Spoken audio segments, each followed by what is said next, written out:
know him to be a black disciple from Lamron 300? Yeah.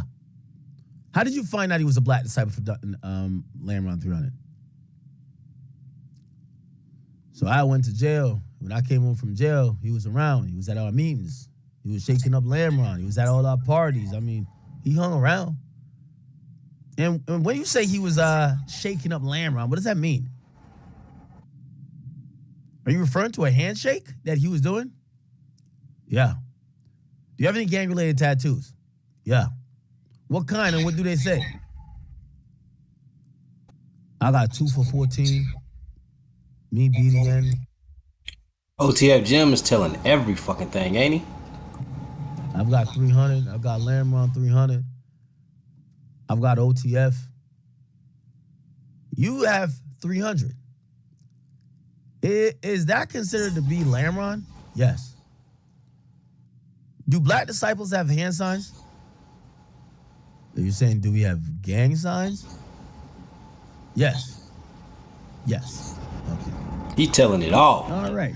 Just give me a second, chat. We are reading his testimony from yesterday. I will pop in to see if we have any current updates about what's going on in court. Jim, get in that Jim. He ain't gonna tell again.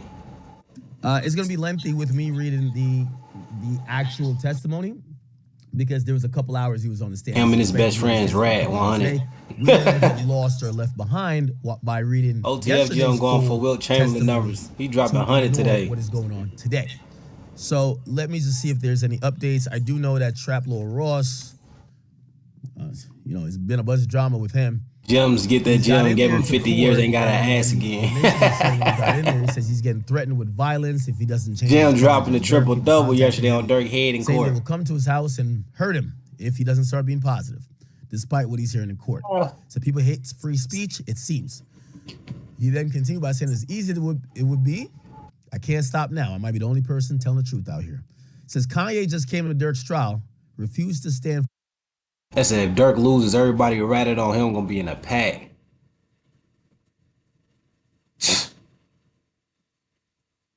King Von, aka Jimmy Von, getting his revenge. This nigga breaking down Lamron. OTF Jim, he telling every motherfucking thing. Every motherfucking thing. Start. Yeah, I was told that Kanye was coming.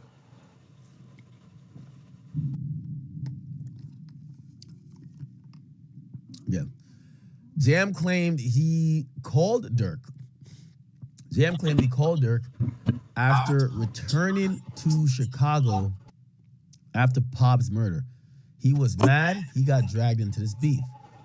Durk just smiled and said, nigga, you ain't even killed Quando, nigga. You killed Pop. But he... Two-step challenge.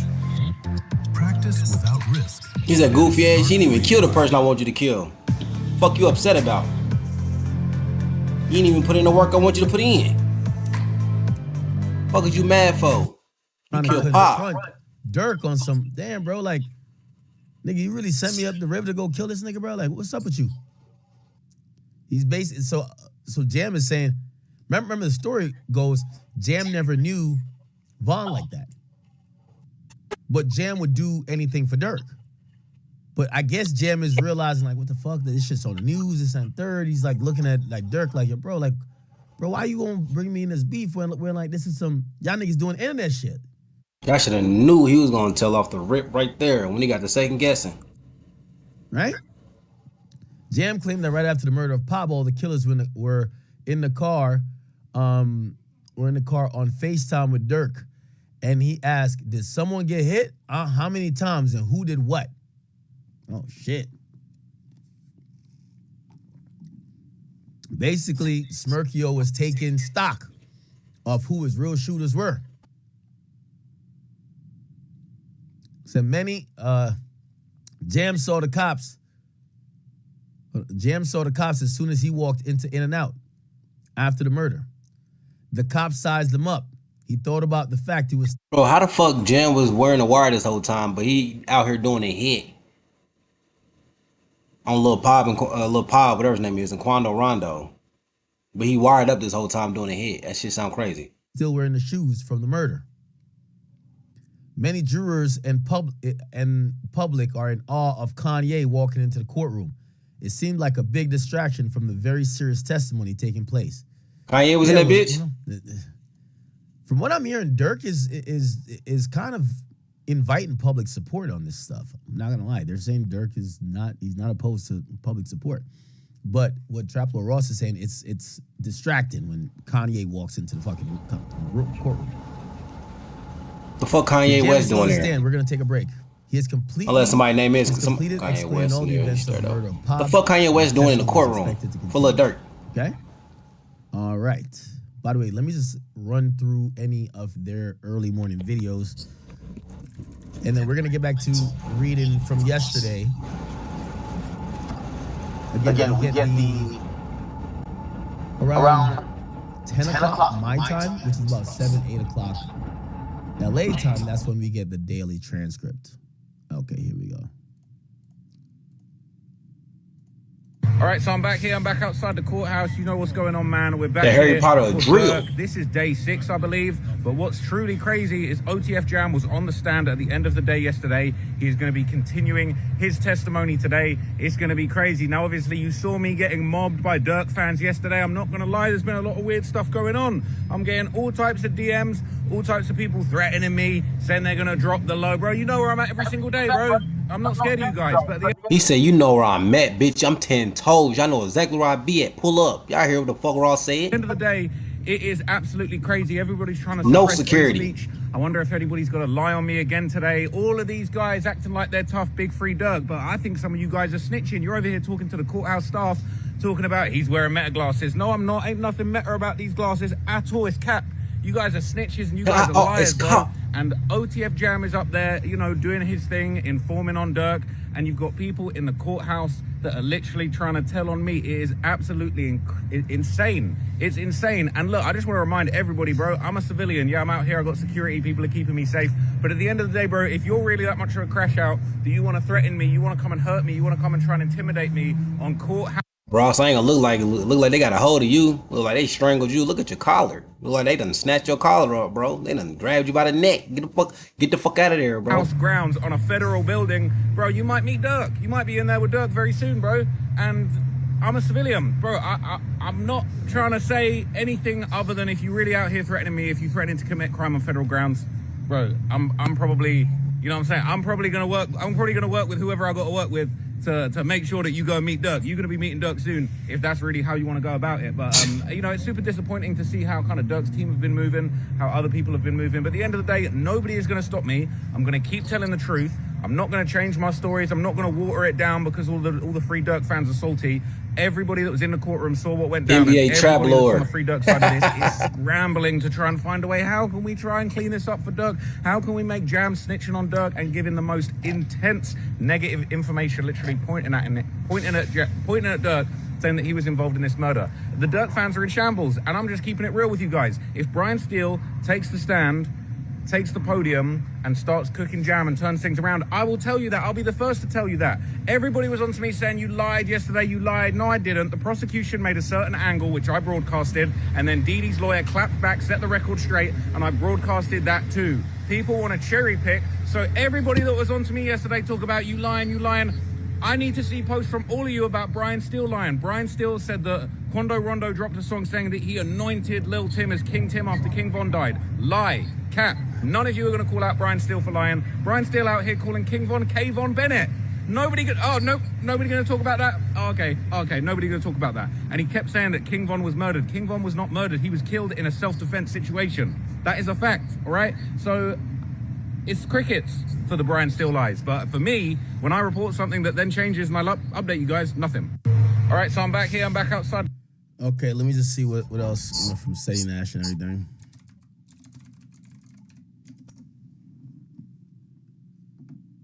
Bro, what the fuck India Love got to do with something? Don't tell me she jammed up in this shit too.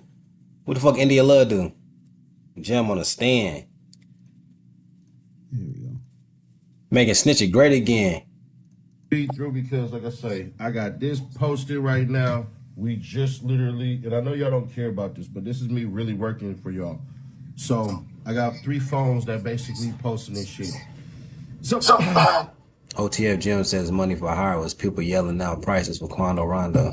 The whole, I'm just jumping in and jumping out real quick. The whole murder for hire plot and all this BS and everything. Do y'all realize this is all because Jim said, "Oh, we was in the studio in Atlanta and Lil Durk was like, yo, I want y'all to kill Quando Rondo. And y'all gonna be good for life. Gonna be good for life. That's what, $500,000? Nah, that's gotta be at least $1 million. And Durk basically say, no, that's a for life thing. Makes no sense. 0 cents. And I'm gonna explain to y'all why it makes 0 sense. Because he can't identify the people who actually said the money parts. And I'm gonna speed through because, like I said. Okay. So, the whole misconception that he got 3 bodies, that's not true. He talked about basically 3 shootings. The shooting in Wisconsin, shooting in Illinois, and the shooting in California. So, that's basically what that is. And, well, yeah, Illinois, Wisconsin, and California. My bad for saying Didi. My fault. Anyways, so there's that part. But here's the most important part of everything. They say that Jim said he was on the phone with his baby mama and dropped off his son and all this stuff. And the reason why that's important is because Brian Steele was bringing that up during the investigators' terrible ass investigation. Because remember, it got revealed that actually it wasn't coded language for saying don't get no planes in my name. These was about flights going to Cabo.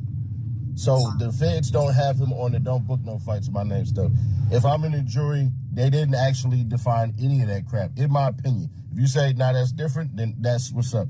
But Jail basically did what he was supposed to do. But if that's the testimony that's supposed to do it in, I'm not scared if I'm Durk's team. Because you have to basically have dates. You have to have all of this stuff. You have to really get in there and make it work. And he ain't made it work like y'all think. He's basically on there to look like this scary person. He came in with the brown and the white t-shirt, and that's what he's supposed to do, is look like this killer. When he talked about Rob... Motherfuckers said Durk getting out when our president is Indian. Damn. Y'all saying never, huh? Not saying there's never gonna be an Indian president, but y'all saying never, huh? Robbing the dude with Tory Lanez and all that, who was with Tory Lanez crew. He didn't Durk rob will get anybody. 20 years, just watch. Damn. So there's that part. He didn't rob Praying on my man anybody. downfall. Was talking about this shit because he was broke. So it's interesting because he never talks about when he had gotten the $50,000 and what the $50,000 was for. If I got a homeboy that's with me talking about robbing people and all that because he broke. Imagine being able to build anything. Bro, watch out. Just by thinking about it. Meet Base 44, a complete You fuck about no base 44? Brian's still gonna have a field day with this shit, man. Free Durk. For real. Man, listen, I know for a fact that the dates, that everything that they're trying to align, that doesn't work because he hasn't done any of this stuff. So he's doing the on or about. And we're gonna find out later on about these interrogations when he decided. They said Durk is not innocent, but he wasn't a shooter either. I'm gonna get more He would get 20 into years. a couple other things because I'm really trying to catch y'all up to speed. Okay, so we're gonna get to the bottom. We got to get to the bottom of. How many bodies did he say he has? Now, I didn't get to that part exactly. If maybe he answered that question directly on the transcripts that we have, but what is for sure mentioned is that he. Somebody said free pled jam. guilty to a robbery murder. That's Young not got Pop. 7 bodies? That's the guy he killed in Racine, Wisconsin. Now, if we don't know what his charges are, because remember that file is, or that case is sealed. With him mentioning his charges, granted, it could be multiple counts, it would appear that he is only have admitted to 2 bodies. Now, here's the thing. Maybe the people who, I think Trap Lord was one of the first people that said he has 3 bodies or whatever. Maybe they were taking him describing 3 shootings, meaning 3 bodies. But Lil Pop was a body. The guy in Racine, Wisconsin was a body. But he shot at a car. He said he felt like somebody got shot, but he didn't know if they got shot. So we don't know if someone died, right? And you'd have probably seen if someone died if he sprayed up the car and the car fucking crashed or something. Somebody said if Durk beat this, he got to do country music, man. Fuck everything involved with the street shit. However, he did say You know him and Morgan 10 to Wallen cool, 15 so shootings before pull he that turned shit off, 18. man. Okay, so I think there's probably other bodies. He just hasn't directly addressed it, and from what I see, he hasn't been directly asked how many people he's definitely killed. Anyway, cool. Let's let me just look at the Taylor real quick. Did she make a video? 2026 is weird. Lil Pop wasn't a body in Jones. But she does have some updates. Let's get to the update real quick. All right.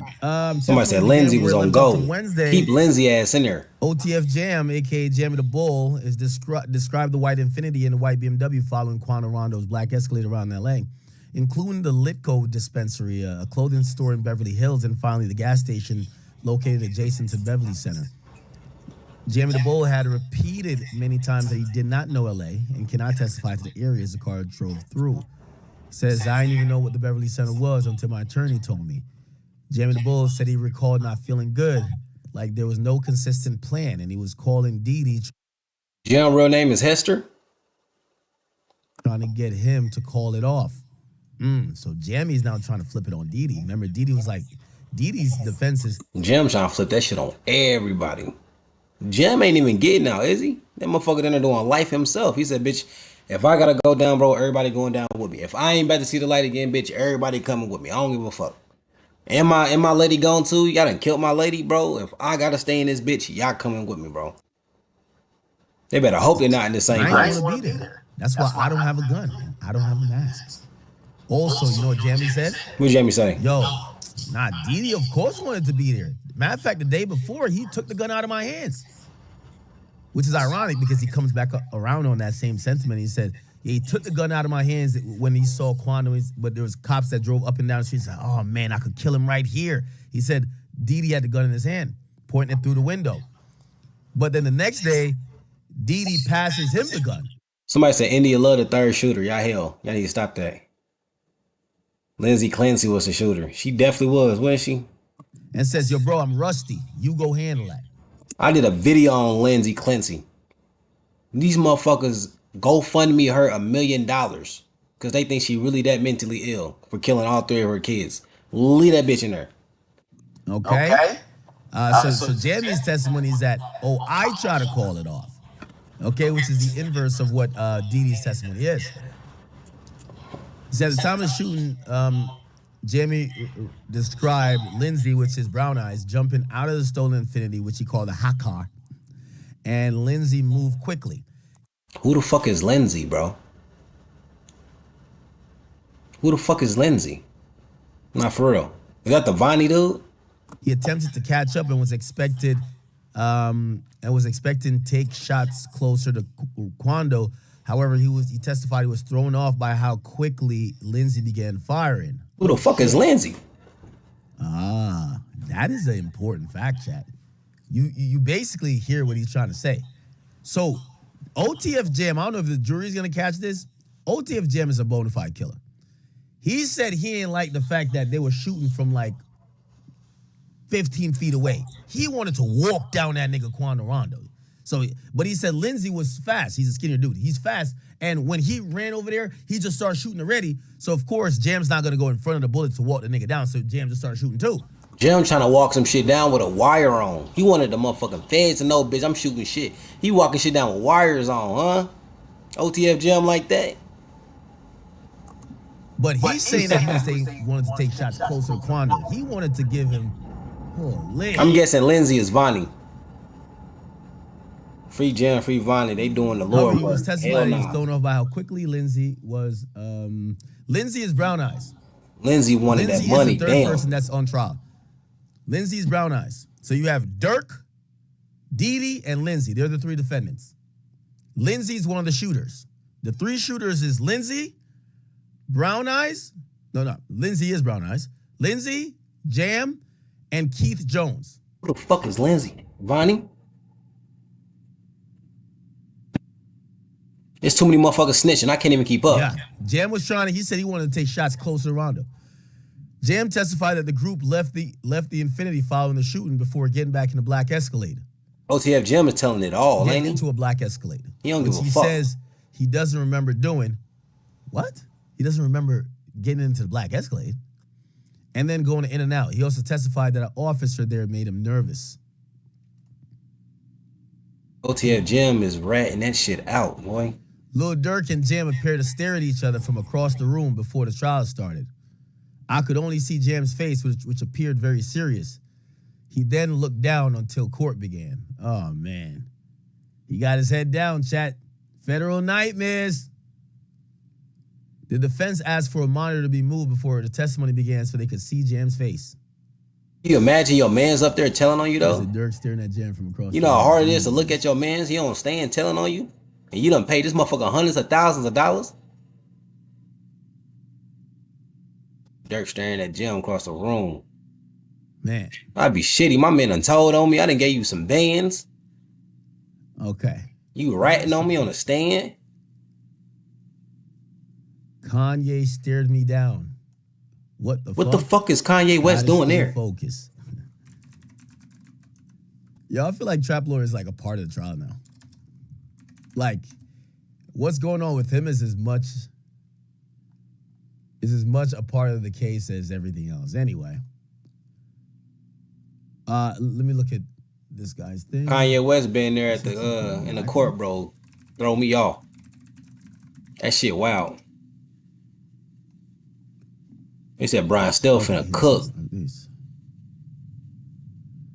Kanye was present. Jam discussed planning on doing the shooting when Quando and crew stopped at a dispensary. Jam says, I don't know if there was going to be cameras in there. Lindsay went in. So what did he say? He said he couldn't really see them. Said they were in the back somewhere. Bro, I'm about to find out who the fuck Lindsay is. Okay, so they were sending Lindsay to kind of like just walk in the store or whatever because remember, Lindsay wasn't a nigga that was known to be rocking with the crew. Okay? Lindsay and Keith Jones. Prosecutor says, did anyone hear from Durk Banks at the time? Jam says, I honestly can't say. That's interesting. All right. Let's see.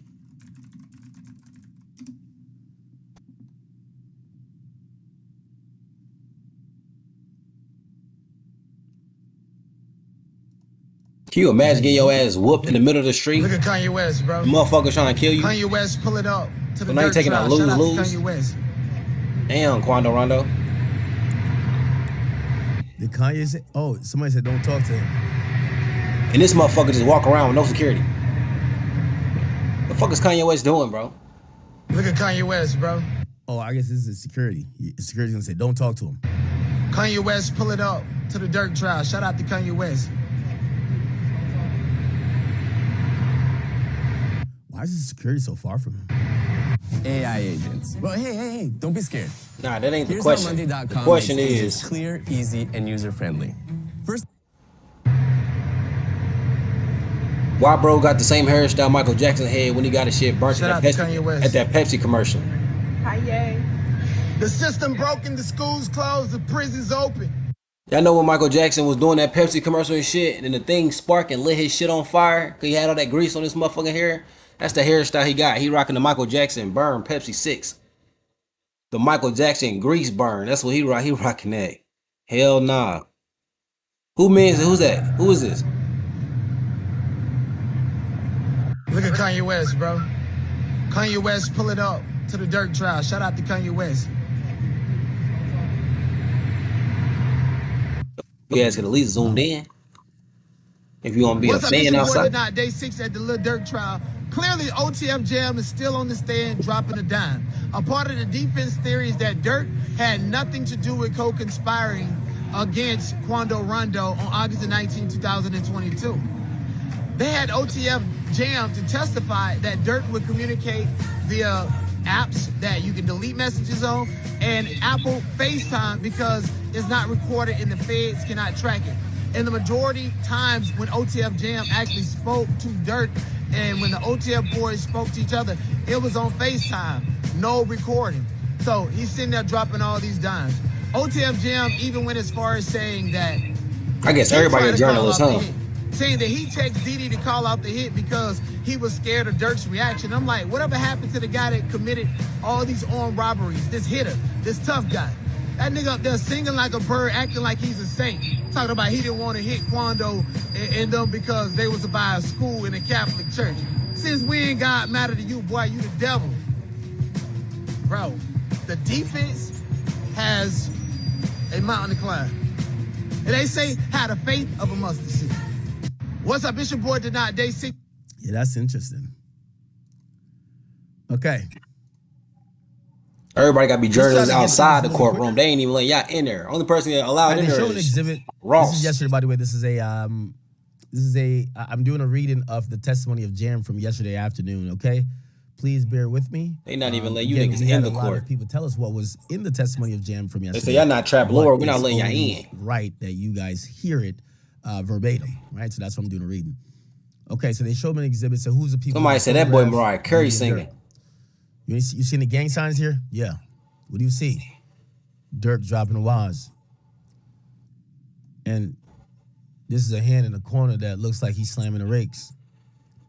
Did I just circle the hand in the corner that you're talking At the about? door. Yeah. Okay, you said a couple of things that we probably need to unpack. You said that the hands we see in the foreground, can you tell who hands are those? In the circle? That's the door. Right here. Right here. Oh, yeah. Whose hands are these? Smirkio's hands. Okay, focusing on those hands, you said Durk is dropping the wise? Yeah. Okay, do black disciples have specific gang signs that they use to communicate disrespect to rivals? Yeah. Is another term for rivals ops? Yeah. They go OTF Jim snitching Okay, again. and you just said Singing Durk again. is objection. Leading. Overruled. You said Durk is dropping the wise. Yeah. Can you explain that? If I want your money, they ops. This is what they do with the wise. You drop them, and it's you disrespecting them. He telling it all. When you say they ops, are they ops to the black disciples? Yeah. Generally? They did a lot of wrong to the BDs. Killed a lot of important people. They've killed what? Are you saying that gang? 051 has killed a lot of important black disciple members? Yeah. Is it important to disrespect rivals who have killed your people? Objection. Sustained. Action. Next question. The hand in the upper left here. Who do you see as this one? Yeah. Do you see this? Somebody said. You said he's dropping the rakes. Yeah. What is that? Somebody said GTA 6 in hours. Who cares? Bro, when did GTA 6 dropping? I thought that motherfucker dropped in November. They said GTA about to drop. I know y'all lying. Dropping GD. What? Oh. No, y'all lying. GD. Let me see. Can you explain that? Just gangster My battery disciples. low. It's people we don't like. I gotta charge my shit. So gangster disciples, they're like rivals to black disciples, right? Yeah. Kind of sort of like Bloods and Crips. Objection, Your Honor. OTF Jim saying yes to every We have a motherfucking Los thing. Angeles jury. The reference will be understood. The witness could answer yes or no. Or I don't know. It's overruled. Witness says, yeah.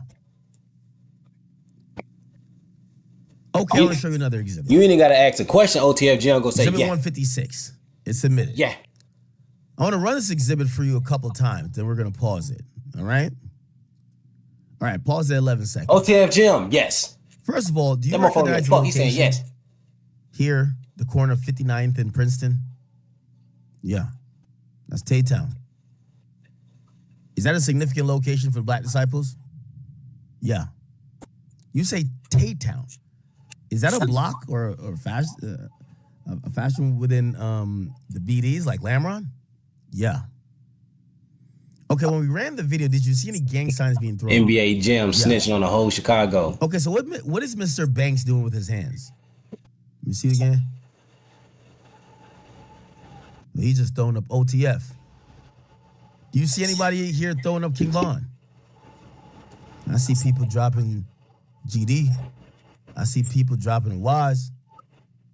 You stopped it, so I can't see no more. Well, let me just ask you this. Is there a specific hand sign that's meant to memorialize King Von? Don't say yes, No. OTF. God damn. Who made that sign up? I don't know. Did it exist when you got out of custody?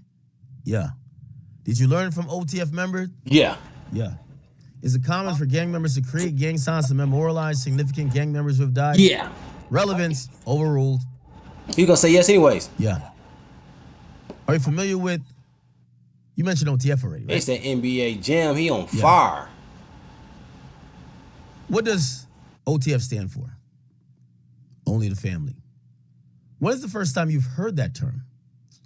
Man, a long time ago, man, before it even got bigger than what it is. Okay, when you first heard of it, what did it refer to? So boom, I'm from Lamron, and like before any of that, we used to say OTF a long time ago, but it never went nowhere. Like it never took off. It never really, it was just us being young. Was it being used in a way that could refer to what's now known as Lamron? Yeah. But it just never took off at the time. Yeah. Was it later popularized? Yeah. How? Music. Whose music? Durk music, Keef's music, Rondo number 9. You're naming other gang members in the south side of Chicago who claimed OTF, right? Yeah. Another objection from Brian Steele. Your Honor, this is a far field, I believe. That's that what happened to Kick. Who kicked? The judge says the last question was not, but Kick I can down. think that we're about to get there. And he would say, says, yes, I'm gonna. It's all right, ladies and gentlemen, let me remind you on this, that the reason you're hearing this is 2 reasons. I've told you a number of times. One is to show links among the alleged co-conspirators. The other is, in the government's view, to show a motive for the alleged conspiracy. And that is the only reason you're hearing this evidence. Go ahead, counsel. Thanks, Your Honor. I want to shift gears to the individual you referred to as Didi. Yeah. Is that Mr. Wilson? Yeah. All right. Let's put up Exhibit 165. Do you recognize who's depicted in this picture? Yeah, that's Didi. He appears to have a chain around his neck. You see what it says? It says, it appears to say V-Roy. Yeah. Do you know the significance of that term, V-Roy? Yeah. That's Vaughn, and like... OTF Jam say yes a million times. T-Roy, which is another BD that got killed. He ain't denying shit. He ain't denying shit. If I can put a parlay on OTF saying Jam again. Before you I'm testify here rich. today, did you review the video? Yeah. Did that video depict Mr. Wilson walking in an area of Southside Chicago? Yeah. In this photo, he has a sweatshirt that appears to say Tay-Town, right? Yeah. Is that at the intersection we were looking at before in the previous exhibit you referenced? Yeah. In that exhibit 164, did you recognize the area he was walking in? Yeah. What area was that? It's Tay-Town. Okay. It says in the court says you may publish it. All right, they're talking about the exhibit. I'm trying to skip through this a little bit too. We're gonna get into the murder part, or I should just skip to the murder part. You guys can read the full testimony. Okay, yeah, we should get to February. He gets out in February, like 2022. So let's go to that part. Let me see if there's any more updates.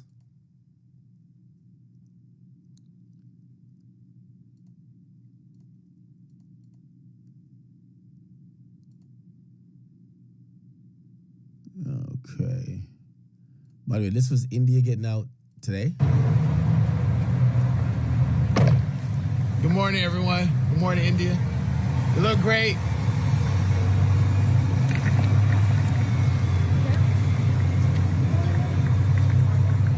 Let me see Cousin Tino.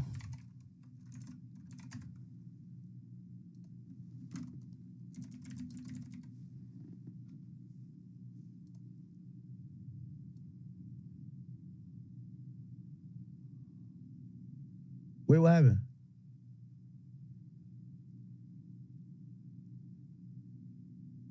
Is my internet acting up?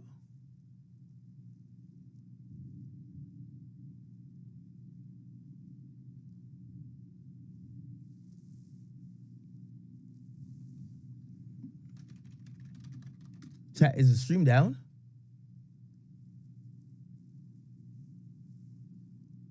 Let me make sure. It's starting to rain by where I'm at, but Jesus Christ, shouldn't be that horrible.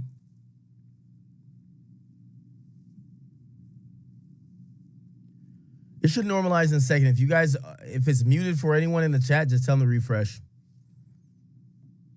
Okay.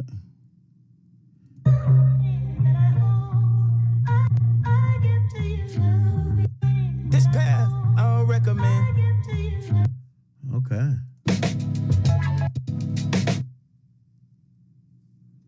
Big Durk arriving.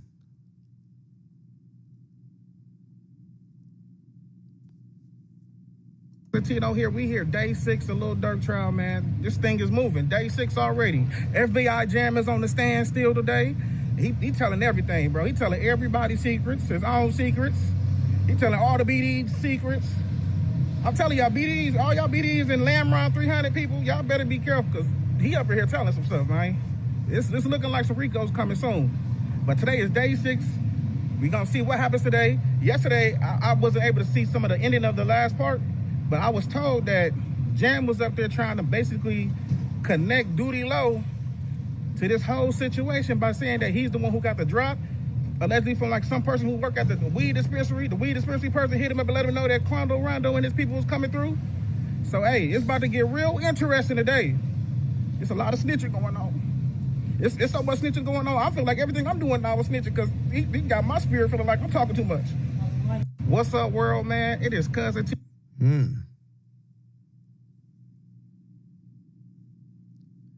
Interesting. Okay. All right. So we are now at the part of the testimony from yesterday where OTF Jam he's released from prison after doing 12 years. He gets locked up in 2010. It's now 2022. He's out. So the feds are questioning him on that. Okay. So they said, so February 2022, he said, you were in prison from 18 until February 2022. He says yes. He says, and looking at this video, can you tell whether it would have been after you got out of prison? So yeah, it was after. So how do you know? So because Didi don't got hair like that no more in there. Tay-Town wasn't even a thing before I went to prison. And some of the things certain people went and have been around. He said, what's the last thing you said? Some of the things some people got on, like Breezo, like the shoes or some stuff. Like, I have been around him when he had that on. So got it. So you recognize some clothing that you saw when you got out of prison. Yeah. Understood. Let's talk about that period of incarceration. You said from the age of 18 to basically 34 or 32 actually, or 30 actually, you went to prison. So it was actually 17. I was 17 going on 18. So what was the charge for that case that you did 12 years for? Attempted murder. Before we talk about that actually, are you familiar with someone named Antonio Jones, a.k.a. Booney Mo? Yeah. Your Honor, let's show this exhibit. In front of you, Jamie, who is that in that exhibit? That's Booney Mo. How long have you known or when the first time you met Booney Mo? Man, like in 05, 06. So you were pretty young. Yeah. Was he also gang related? Yeah. What gang? He was a Black P Stone. Is that a gang that's friendly with Lamron? Or was? Yeah. Is he a leader in that gang? Yeah. Do you know what his relationship, or how would you characterize his relationship with Mr. Banks from the period where you were out of custody? Nah, they were close. What about his relationship with Didi, DeAndre Wilson? How would you characterize that closeness? They was close too. Everybody called it brothers. It's brothers. Brothers? Yeah, brothers. Do me a favor and keep your voice up a little bit. If you need to move up the microphone, please feel free to do that. So you said both of these individuals were brothers to Mr. Banks. Now, you say you were incarcerated for this attempted murder charge. Did that have something to do with Booney Mo's block? Yeah. Did it have something to do with the crime you committed? Yeah. And while you were in custody for those 12 years, did you keep in contact with gang members who were outside, still home on the streets? Yeah. How'd you keep in contact with them? On the phone? You mean jail calls? Yeah. Is it important for a gang member who's in custody to keep contact with members who are outside? Yeah. Why? You just want to know what's going on in the streets. Could be somebody getting killed. You want to know the homie. You want to know what ops potentially could land in a location with you. You want to know what's going on. You don't want to be in a dark spot about stuff. You don't want to be blind to what's going on. Can those ops who are outside at some point become locked up and incarcerated with you? Yeah. Is that a reason you want to know who the ops are? Yeah. Were you familiar with someone, even before you went into custody, were you familiar with someone named Davon Bennett, a.k.a. King Von? Yeah. When did you first come to know King Von? By the way, they show an exhibit. He identifies Vaughn and said, yeah, that's Vaughn. So does he appear to be wearing a chain that says OTF? Yeah. Was he a member of OTF? Yeah. Is there a chain under that chain? It says O. You see that? Yeah. OTF Jim still. Your Honor, the government offers another. Talking his ass off? Okay. I stepped away for a minute. Right OTF Jim still talking. Parkway.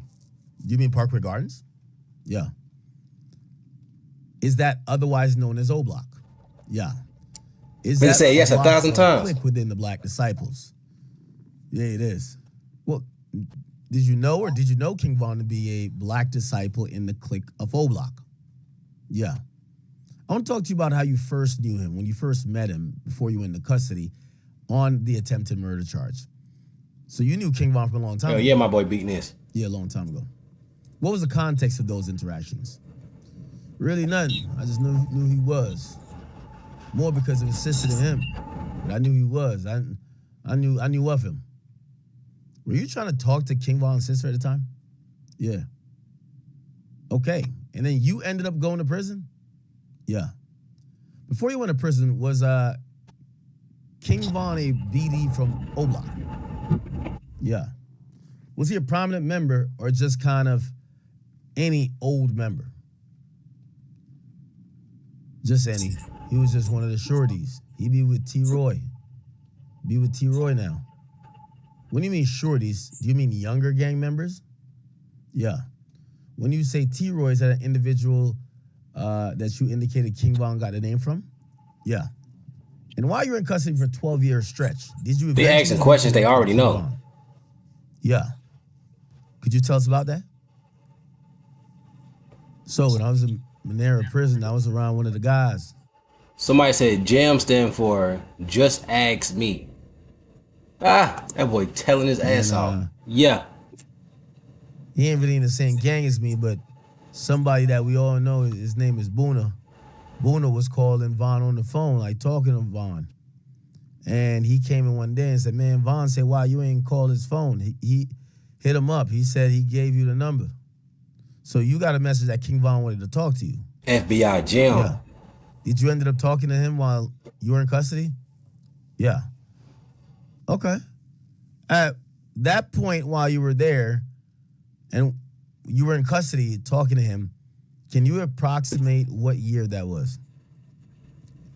She was like 2019, something like that. Okay. Somebody said Rondo at home laughing, rubbing his hand like Birdman. You talked to him. Oh, okay. Well, by the time that you talked to him around 2019, while you're still in custody, had King Von... You write the words. What if you could hear them as a song? Go to... Somebody said, just wait till Vonnie hit the stand. Everybody on the stand for Durk. Crazy. Name the Black Disciples. Y'all trying to get Durk the fuck out of here. Was he a prominent member in O Block? Yes. Okay. Still as ejected, asked and answered, and leading, it was sustained. Okay. Are you asking, the court says, are you asking for... Okay, the court butts in when the AUSA is asking a question again. They do a hearsay, that's the same. We need to read that. Here we go. So they're telling the council to move on, and then he basically says, "Were you close with King Von?" No. Ever? No. So the conversation with King Von, you didn't continue to have multiple conversations with King Von, someone who you were supposedly, kind of cool with in custody. Say that one more time. Were you close with him while you were in Him and custody? Vaughn wasn't cool? Was I close with him while I was in custody? Yes. No. Okay. What about Banks? What about Durk? Were you close with him while you were in custody? Yes. Okay. So just so we're clear, before you went into custody, how would you characterize your closeness with Durk? Were y'all close? Were y'all acquaintances? How would you characterize that? Man, he was just one of the guys. I mean, he wasn't really my circle I hung, Rick. One of the people that was older than me, I mean, bro was making songs for the parties, I mean, we meet each other, but it wasn't on some no everyday hanging out shit, nothing like that. See each other, we shake it up, we dab it up, what up, just that. So, did you just say he wasn't in your circle? Did you say he really wasn't in your circle? Is this still OTF Jim talking? He said Durk was just one of the guys. Even though Durk gave his ass hundreds of thousands of dollars, or this is Vonnie talking? Who we talking about? I stepped away for 1 second. No.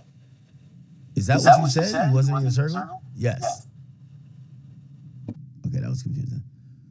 Okay, I'm so confused. when did you first get in contact with Mr. Banks while you were in custody? So my baby mama, hearsay. And it says in the defendant's statements, in any event, Your Honor, the court says, excuse me, still says it didn't sound like that. Okay. Of course, as you ask when, so the question again, Jam can Jam can understand it to figure out what you're asking for. Okay. Ballpark it for us. When did you first talk to Durk when you Somebody said whisper Jam name, he might pop out 2013. on some All right. Drake shit. And again, you could ask Banks in the conversation, but not anybody else. Cool. By the way, the court is a judge. Did you learn that Mr. Banks had placed money or given money to your attorney? Yeah. Did that cause you to have a conversation with Banks? Yeah. How much money did you give your lawyer as far as you know? You gave him $1,000. Is that expected or unexpected? I was unexpected. He said, why? I mean, I ain't asked for it. Like I said, we ain't have a super close friendship at the time for him to do that. So I would expect that from other people who was close to, but when he did it, I was like, all right, it was kind of surprising. So let me ask you this. While you were still in the streets, did you have any reason to believe that Banks knew that you had a reputation for violence? Objection. That one got sustained. He said, did Banks write songs about where he talked about your murders? Yeah. Do you believe he understood that you had a reputation for violence because he talked about it? Objection. He talked about it in the songs. Objection. Another sustain. Okay, so now Steele is stringing together a couple of sustainments to make sure the conversation doesn't go in a path he doesn't want to go to. Okay, good. So you learn he's putting money on your books and giving money to your attorney. It creates a communication relationship between the two, right? Yeah. And tell us about that. How often did he talk to you while you were in custody? Man, went from here to there to we start talking a lot. Did he put money in books? Yeah. How much? Like just all together? Just give us an example. What are we talking about? Thousands, hundreds? I'm gonna keep it 100. It was different for different times. I mean, it went from 50 to 100 to a couple hundred to 1,000, shit like that. Can you give us an understanding? Like, is $50 and 100 worth the same amount of money outside as in prison? Nah. Can you explain it? The stuff in jail is like cheaper, so it could go a long way. Is it important to have money on your books so you could buy stuff? Okay.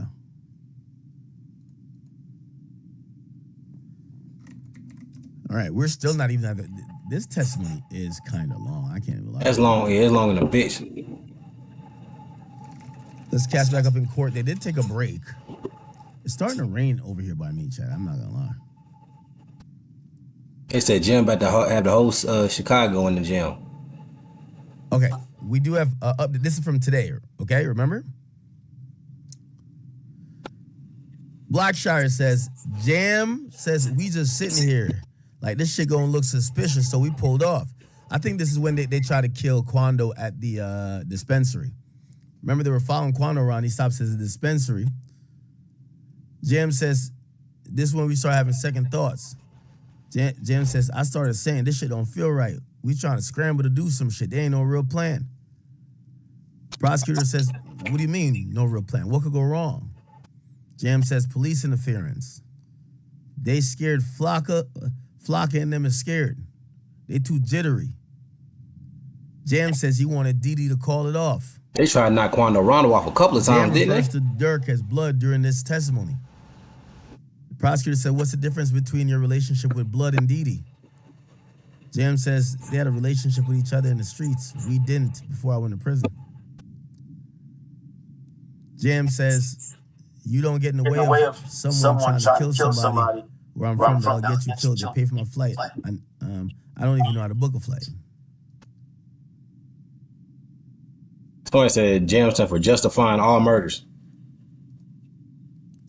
Wow. Jam letting it be known.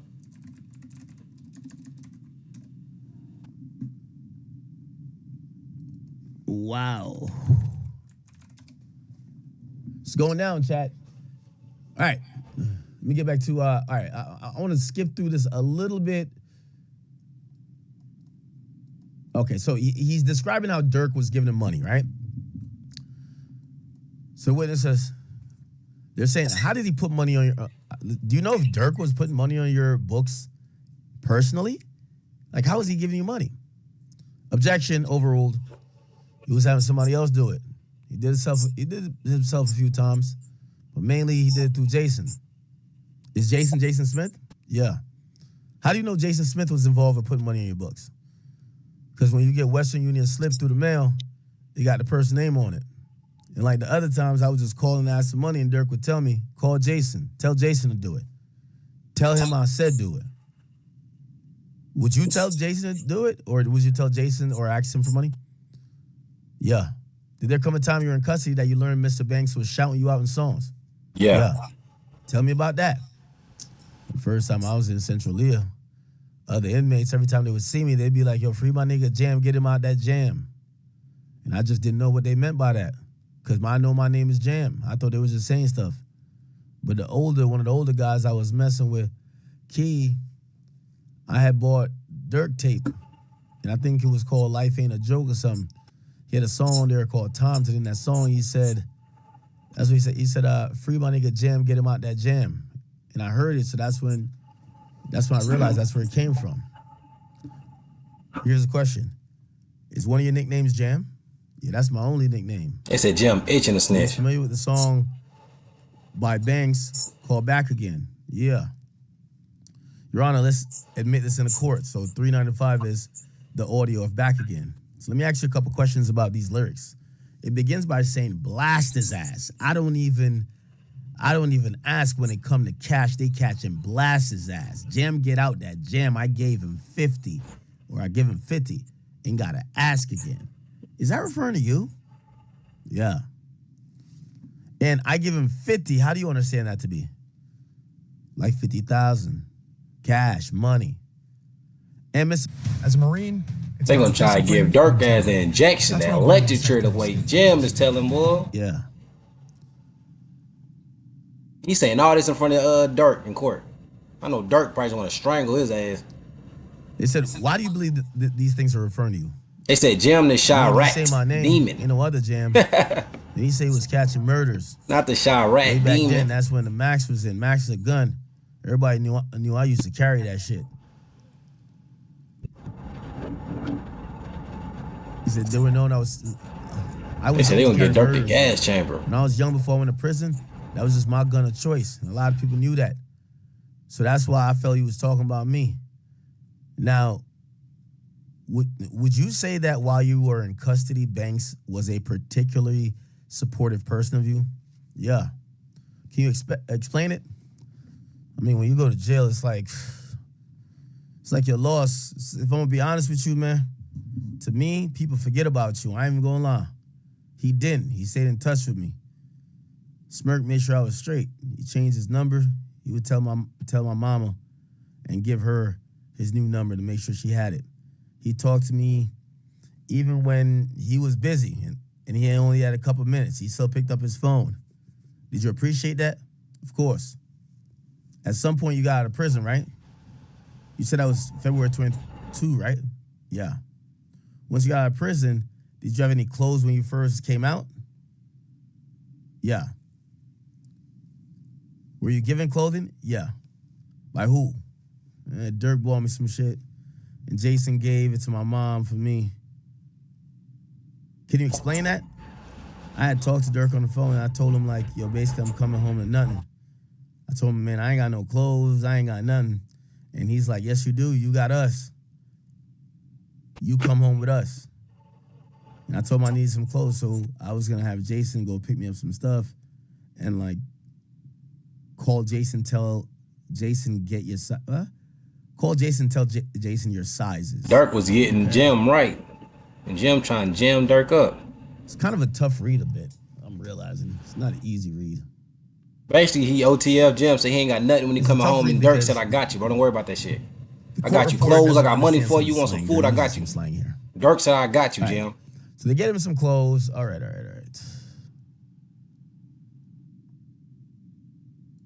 Look like Durk got his mans when he got out. All right, let's scroll down. Whatever OTF Jim needed, Durk gave it to him. And if Durk couldn't get it to him at the time, he said, call Jason. Jason gonna get it for you. Now he's out of custody. He got with clothes. My money. Here we go. Do you remember how long you were out of custody when this photo got taken? Not that long. Maybe, I don't know, 4 or 5 days. Maybe a week or something like that. Not long. A couple of days. Where was this taken? Detroit. How'd you know? How'd you get there? Man, the driver took me. Me, Boogie, Wop, they took us to meet Durk. You said a driver named Sam took you? He said, yeah. Okay, we'll talk about Boogie a bit later. But you did end up meeting with Banks. First of all, could you identify the people in this photo? Yeah, from my left is, I'm looking at the screen. Keep reading this shit. Twin. You got Dee, then there's me, then there's Durk, then Lil Cuz and Wop standing behind and Boogie on the side of him. So this is the person you indicated is Dee, right? Yeah. What is he doing with his hands? He's dropping the rakes. Is he disrespecting the gangster disciples? Yeah. Who is the individual here on the far left? Twin. Is that an OTF member? Yeah. And obviously this is Banks, right? Yeah. What is he doing with his hand? Stone up OTF. Right, they keep asking about WAP, this and third.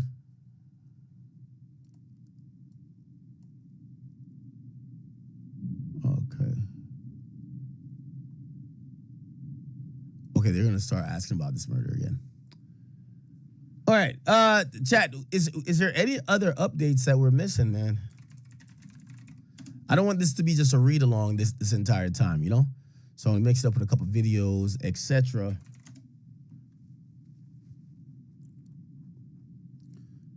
So it appears that 2022, he gets out of jail.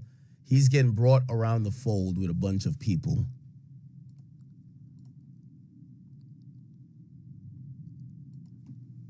OTF Jam 2022, IG Live.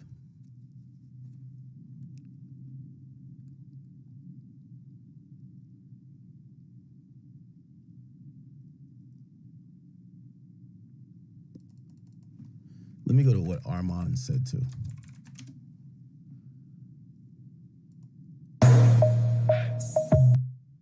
Bar guy.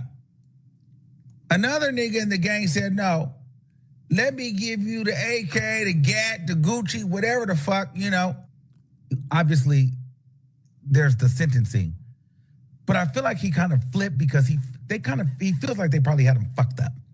Yeah, because as we'll go on, you'll realize he didn't really know a lot of these motherfuckers. And he was Durk friend and maybe DeAndre friend. But they had him taking on other people's beefs.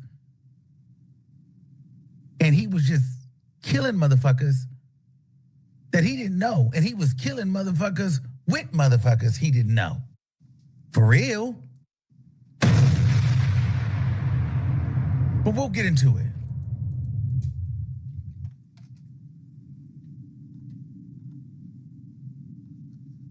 They said, and see, the prosecution did a good job here. They said, is everybody bad? Or does everybody have to be fucking violent?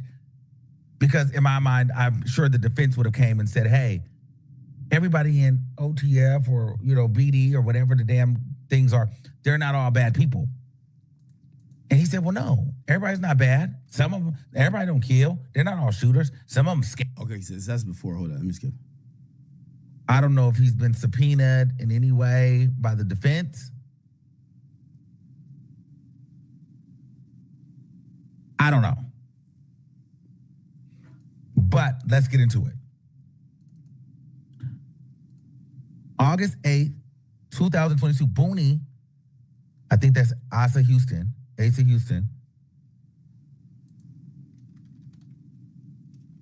He got a call.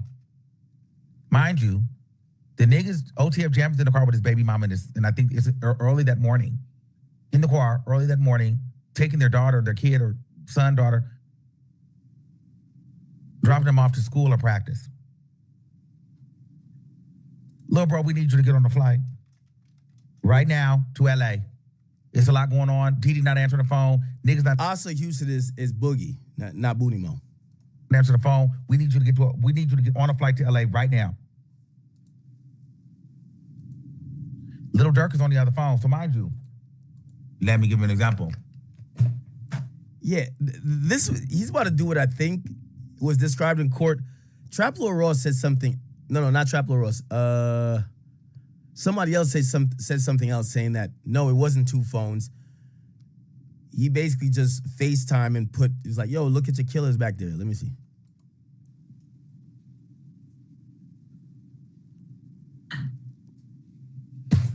Phone A, phone B. Yeah. Hey, by the way, I think Jam was starting to realize that Durk only really trusted a few of those niggas. So Didi could get in touch with Durk. Vonnie could get in touch with Durk. Booney Mo could get in touch with Durk. But Durk ain't want to talk to none of these other niggas. And I think that made Jam feel a certain type of way. You know why? Jam over here feeling like a flunky.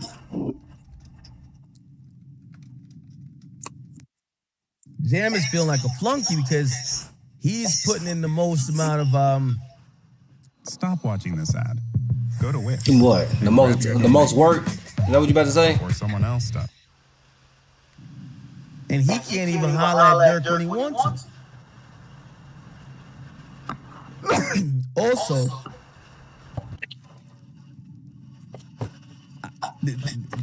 this matters too a lot. Okay? Give me 1 second.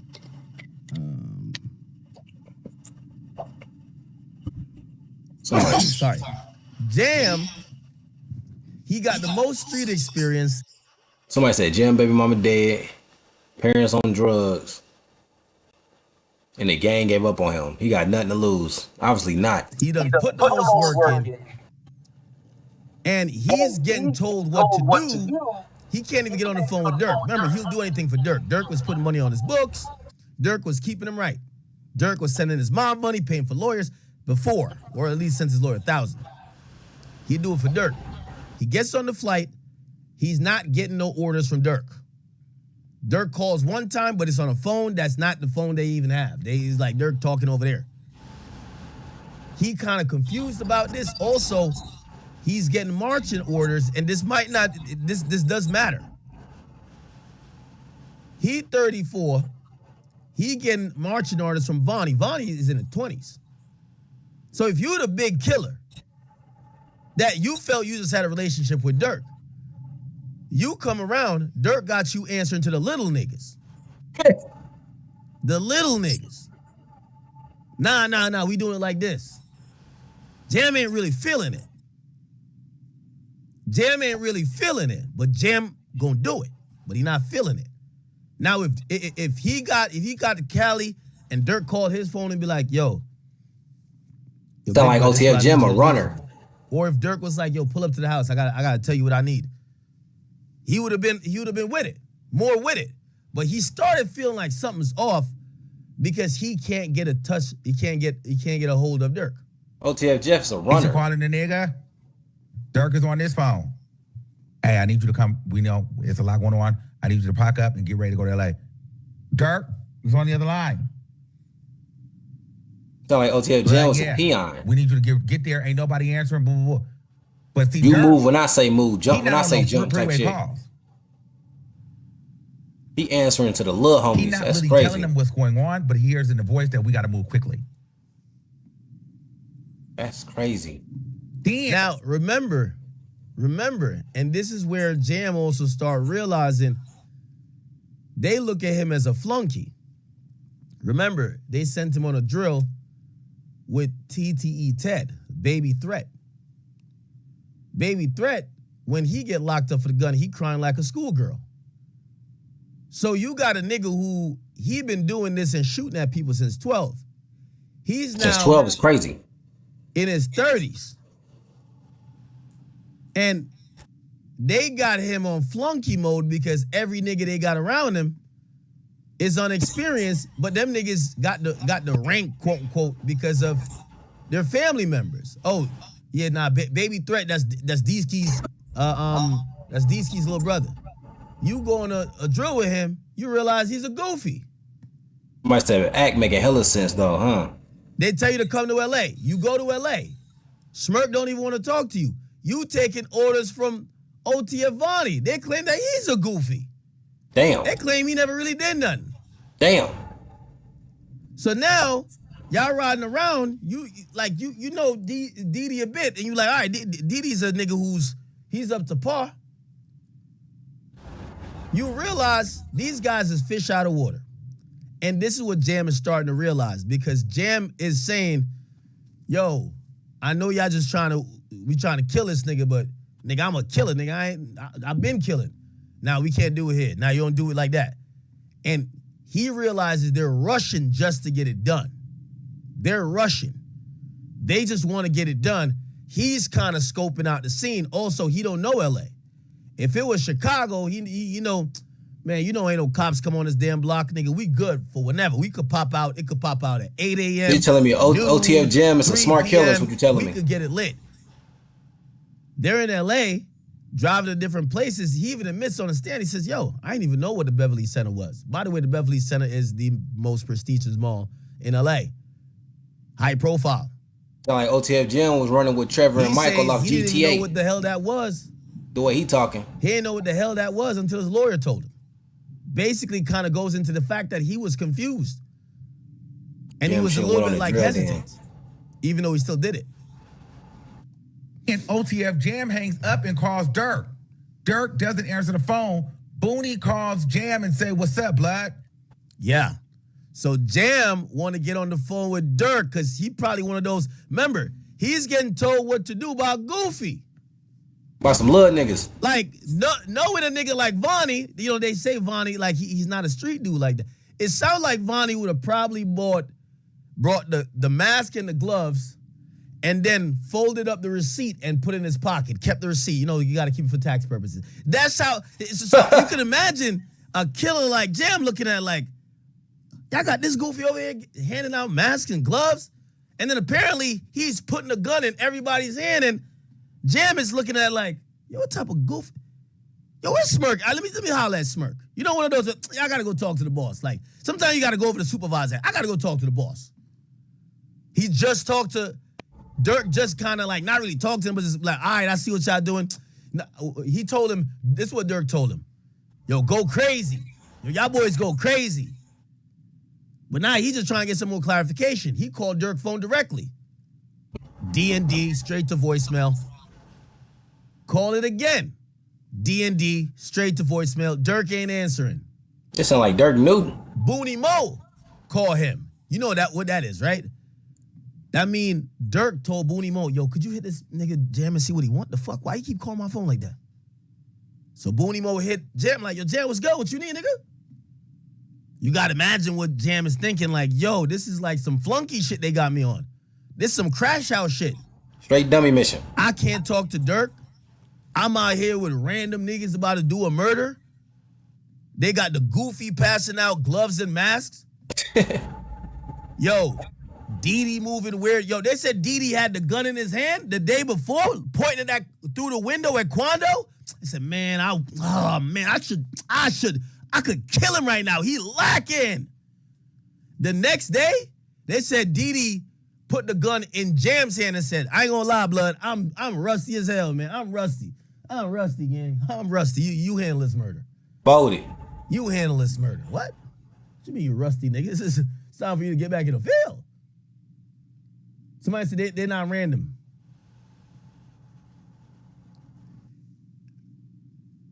I'm gonna tell you why I said the word random. He know Keith Jones. He don't know brown eyes like that. Okay? He don't know Boogie like that. Okay? I'm talking about Jam. It's random because you know why they asked him these questions about King Von? Bro, the nigga got out in February 2022. He was locked up for 12 years, nigga. He said he spoke to King Von like once or twice on the phone, nigga. He said he did not know King Von. What he's trying to say is that, nigga, he wasn't hurt by King Von dying like how Lil Durk was crippled. You know, Lil Durk was like, yo, I can't eat, I can't, like, well, he didn't say that, but he was. Them OTF Jim said, fuck Von. Damn near suicidal. He didn't give a fuck about no King Von beef, nigga. He didn't care about it. So when he's out there, he got his mans with him, but they don't really know what. They ain't got no animal. They're just out there. So it's a random thing they're doing, and it's kind of random because there's other niggas around. He's never seen Vonnie before. No, let me not say it. Never seen Vonnie. He don't know Vonnie to be involved in these type of situations. Vonnie not gonna be the nigga who, like, right before the drill, he give you the gun. You feel what I'm saying? Even though we're gonna hear them testify later that every time they showed up to venues, OTF Jim out there doing hits when motherfuckers ain't never did hits before. And he out here second guessing this shit. Like, why the fuck you got me out here with these little dudes? Nigga, you can't talk to the person that you're down to do the crime for. Durk not talking. You talking to everybody but. He said, I just called Blood. And Blood not answer. He said, Blood don't want to talk to nobody that's going to LA. Nobody that's going to LA can call Blood on his phone. You just can't.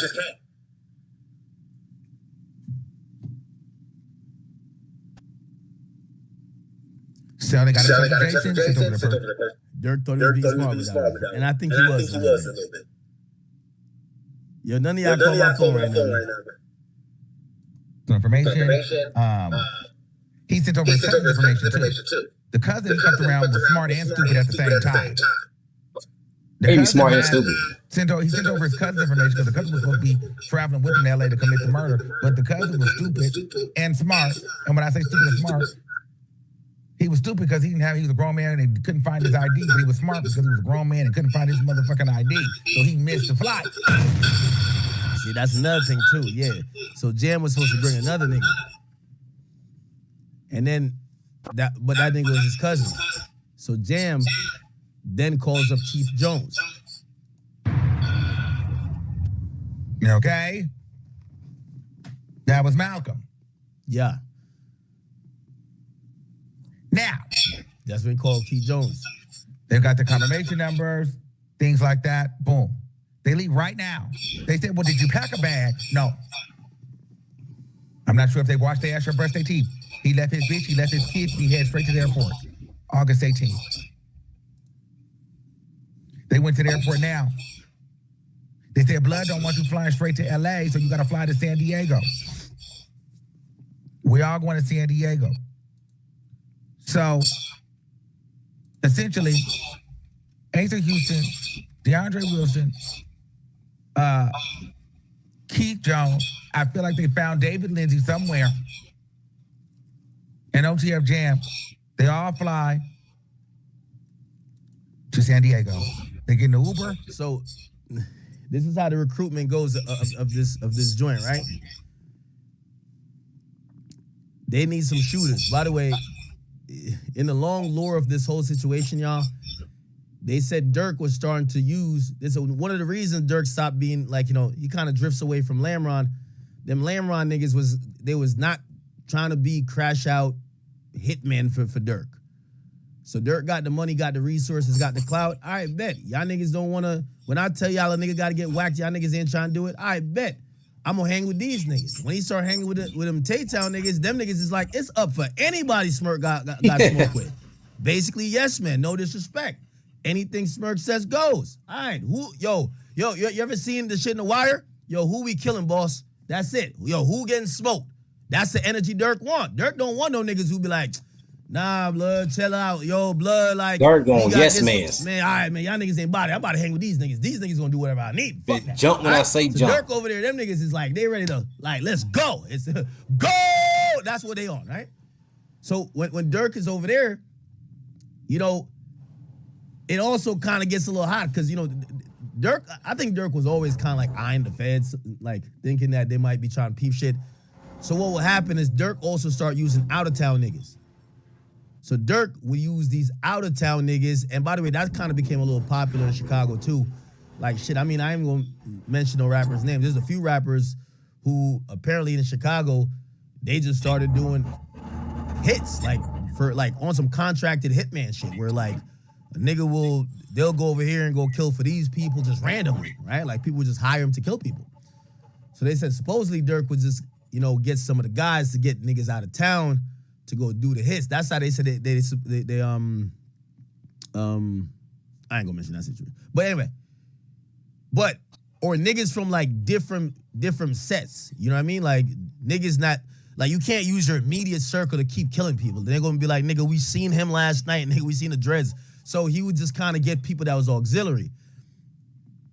So to get this murder done, they're saying that Smirk gets Dee Dee to go get the niggas, right? So Dee Dee gets Lindsay. So Dee Dee picks up the phone, yo, Lindsay, I need you. Brown Eyes, I need you. By the way, that's why Brown Eyes is not flipping. Whatever Dee Dee's program is on, obviously I'm thinking Durk is probably taking care of both lawyers. That's why he ain't flipping, but Dee Dee's supposedly recruited Lindsay. Feel me? Then Jam was supposed to come with another nigga. So Jam was supposed to bring another nigga. Except the other nigga, I don't know if he peep game or whatever, the nigga say he don't got his ID. Yeah, he peep game. Last minute, they get Keith Jones. He ain't want to go. Smart man. So that's how the recruitment goes. That's what I was saying about like Durk getting found guilty. It's like, yo, bruh, it's no time did Durk tell you go get Keith Jones, my nigga. Like you did that on your own. And it's gonna be hard for these guys to prove that Durk told him to recruit. And that's why, honestly, Dee Dee not cooperating, obviously Vonnie's is like a punch to the gut. Because Vonnie's gonna put the story together. Vonnie is literally, he's the plan executor. Right? Sloppy ass operation. No plan. Organized. They had no plan. This shit was sloppy. Meet you there, meet you here. He's the one. He's gonna be the guy that tries to. Jam is the cooperator that proves how violent these guys are, how dangerous they are, and proves the bodies. That's what Jam does. Vonnie is gonna prove Durk did it. Or he ordered it, okay? Because you could tell, even Durk knew, nigga, man, I flew you ass out here for a hit, nigga. I'm not answering your phone calls, nigga, like the fuck? You sound stupid as fuck. Stop calling my phone, mad fat, nigga. The fuck I look like? Yo, Vonnie, yo, cancel this number. Get me a new phone. I knew he had a wire right nigga, there. You out here to do a murder. Why you calling me for, nigga? I knew he had a wire then and then. You on a mission, bitch, you calling me. But I hope you're kind of getting the demeanor, though. Trying to have a paper trail on me. Jam is starting to feel like he a flunky. I mean, he is, though. Also, here's the thing, too. You know they say, you give a nigga a fish, you gonna have to feed him for life. You teach him how to fish, he gonna be good. When Jam got out and got the 50K, now, after he gets the 50K, and he allegedly tries to go slide a couple of times for you, and one nigga gets killed, nigga, you thinking he expecting 50K for that? Nigga, he expecting like 100, nigga, 200. Like, what do you think this is? Remember, reputed dude, right? Reputation all the way up. Man, did some shit back in the day, whatever, but he did 12 years. When he got out, Durk gave him 50 bands. Now, maybe in Durk's mind is like, nigga, that 50 bands ain't for you doing time. That 50 bands is a deposit on the murders. To put in some work. Right? That's Jam down payment. Thinking, nah, that's like, you know, I'm in the family. That's love. That's OTF shit. So after Ain't he shit did free, a couple bro. of sliding, he's like, all right, you gave me 50 bands for me getting out. What after I murdered a couple niggas? Where that at? Where That was a that down at? payment. Nah, That Crody, was down payment. That one for free ain't shit free. we don't buy subscriptions. It's a one-time payment. Get tight. But I want you to get in the mindset of Jam. He's calling Smirk. Smirk ain't answering. He's older than these niggas. He gotta talk to little guy Vonnie. He gotta, every time he called Durk, Booney Mo call him. It's like they sent him off. Like, trust me, he can't be that stupid. I think they were on their way to Hooters. And also, while they trying to figure out, okay, they get Do you owe the IRS $10,000 or more in Hell back nah. taxes? You OTF may Jim qualify gotta talk for to the the little IRS homies. Fresh Start program. the cars are saying goofy shit. Nah, let's do it right here. He peeping the game like, man, I don't even know LA like that, but shit, hold on, there's a car over there. Wait, y'all wanna just go kill a nigga in the dispensary? They gonna make sure there ain't no fucking cameras in it. Bro, yo, Brown Eyes, go in there and go see, like, what's the vibes, nigga? Like, he realizing he's on a drill with rookies. Straight up. He's on a drill with rookies. I find they catch Quando with the gas station. Yo, now's the time. First nigga hop out the car, Brown Eyes, Lindsay. He on some no allow shit. Jam is a fat nigga. And he got his red and white Pradas on. Ain't trying to scuff those up on the drill. Okay, he trailing behind him. He knows Durk wants Quando Rondo deceased. Nigga, this ain't no Steph Curry shit. Why the fuck you shooting from the logo? He wants a goddamn slam dunk. He want to walk him down. He can't walk him down because Brown Eyes, he already pulled out his gun 20 feet away. He's shooting all over the place with the fucking he's got a gun going. Nigga, they fired like 100 shots and only 3 bullets hit Savai Robinson. So now, Hell nah. you can't run in front of those bullets. So he said, fuck you, god damn it. I'm on a drill with a bunch of fucking rookies. He's on a drill with rookies. So all he could do is fuck it. He got to just stand right next to this rookie and get his shots off. Apparently, you're going to even hear, he says one of them niggas' gun only fired 1 bullet, either jammed and that nigga never shot again. What? You got to imagine when he's like, I'm... He probably felt like he was he was LeBron James on the 2012 Cavs, nigga. Not 20, he wasn't on the Cavs, but damn, LeBron been in the league a long time. Vonnie saved Quando Rondo. 2007 Cavs, nigga. He hopped out and got the shooting. Saved him. No aim, no Eric effort. Snow is like the only nigga. This is ridiculous, man. OTF Jim better take Quando Rondo ass out, walk him down. Out of here. Vonnie hopped out and just got the shooting for no reason. After these niggas miss no aim, 99% of the shots that were fired, they get back in the car, and nobody says, yo, let's get out of town. They say, yo, where's the nearest In and Out? Bunch of stupid motherfuckers. But Stupid motherfuckers. He said. Because then they have to wait for, then they were waiting for Didi and do some other stuff. So then they all got together, switched cars at some point, and ended up in a sprinter. Vonnie got out and just got the recklessly shooting, hitting nothing. Save Quando Rondo. OTF's about to take Rondo ass out. Duty Low. They had got How ironic. A nigga named Duty Low is getting the low. Duty Low drops the low. Duty Low is getting all the lows. So he still didn't know what was going on. Then apparently they got on a FaceTime with Duty Low. And Duty Low. Now you gotta imagine they sending this man off. He tried to call Smirk, Booty Mo called him. He like, yo, damn, what we out here? What's the plan? Hold on, Smirk about to call. I bet. Smirk called on a different phone and he on a different phone. What? Yo, what's the plan? Where these niggas at? Like what we finna do? We gotta like make moves. We gotta plan this shit out. Hold up. Let's put Duty Low on the phone. Everybody but Smirk. Oh, it's pretty much told them that, hey, you're here. You guys are on this mission to kill Quando Rondo. And that he has the locations of where Quando Rondo would be staying because Quando Rondo's weed man had been in negotiation in talks with Duty Low, and Duty Low was giving them the drop on everywhere that Quando Rondo would be via Quando Rondo's weed man. Now, didn't I tell y'all this, chat? Chat, didn't I tell y'all this? OTF Jam right now is in court testifying to that. Yo, Durk put him with the rookie squad. Durk put him with he put him in the remedial class. The ESL niggas, the niggas with the helmets. Nigga jam and shoot niggas for 12 years. Well, not 12 years, but like, you get what I'm saying. Since he was like 12, nigga. Here's the thing. Jam says when he was in the slider, he sent a text. Remember, you got Vonnie and Didi in that BMW. They don't got no guns, though. Their car is just only to follow the Escalade, but the shooters is in the Infinity.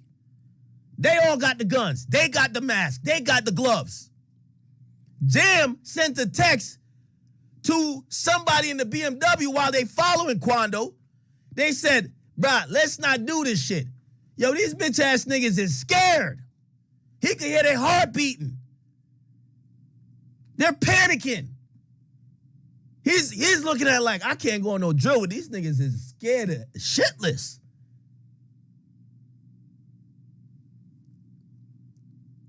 The prosecutor said he sent a text saying, nah, bro, don't do it.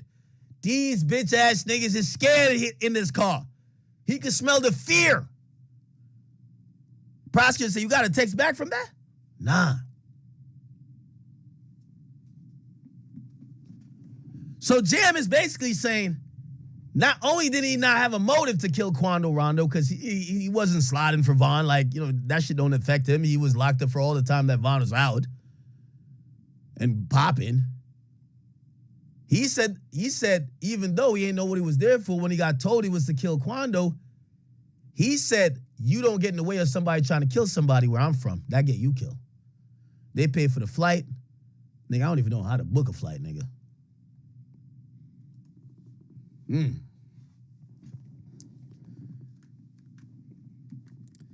Now it kind of goes into this. Did Durk just hire a bunch of disposable niggas and probably say, fuck if they're rookies or not? But if you know, by the way, we're making assumptions here. But if he did do that, I'm sorry, what Trench's News said, it kind of sounds right. If you're going to hire the rookies who are sloppy, they're scared shitless, they're a fish out of water to go kill people in LA, they don't know the territory, they don't know the terrain, they don't know nothing, shit, they don't even want to run up on the vehicle to do it, they want to shoot from way back there, you might as well do what Trench's News said. Man, when they get back to Chicago, y'all got to get rid of the shooters too, man. The shooters got to go too. That's the only way you get safe, Durk.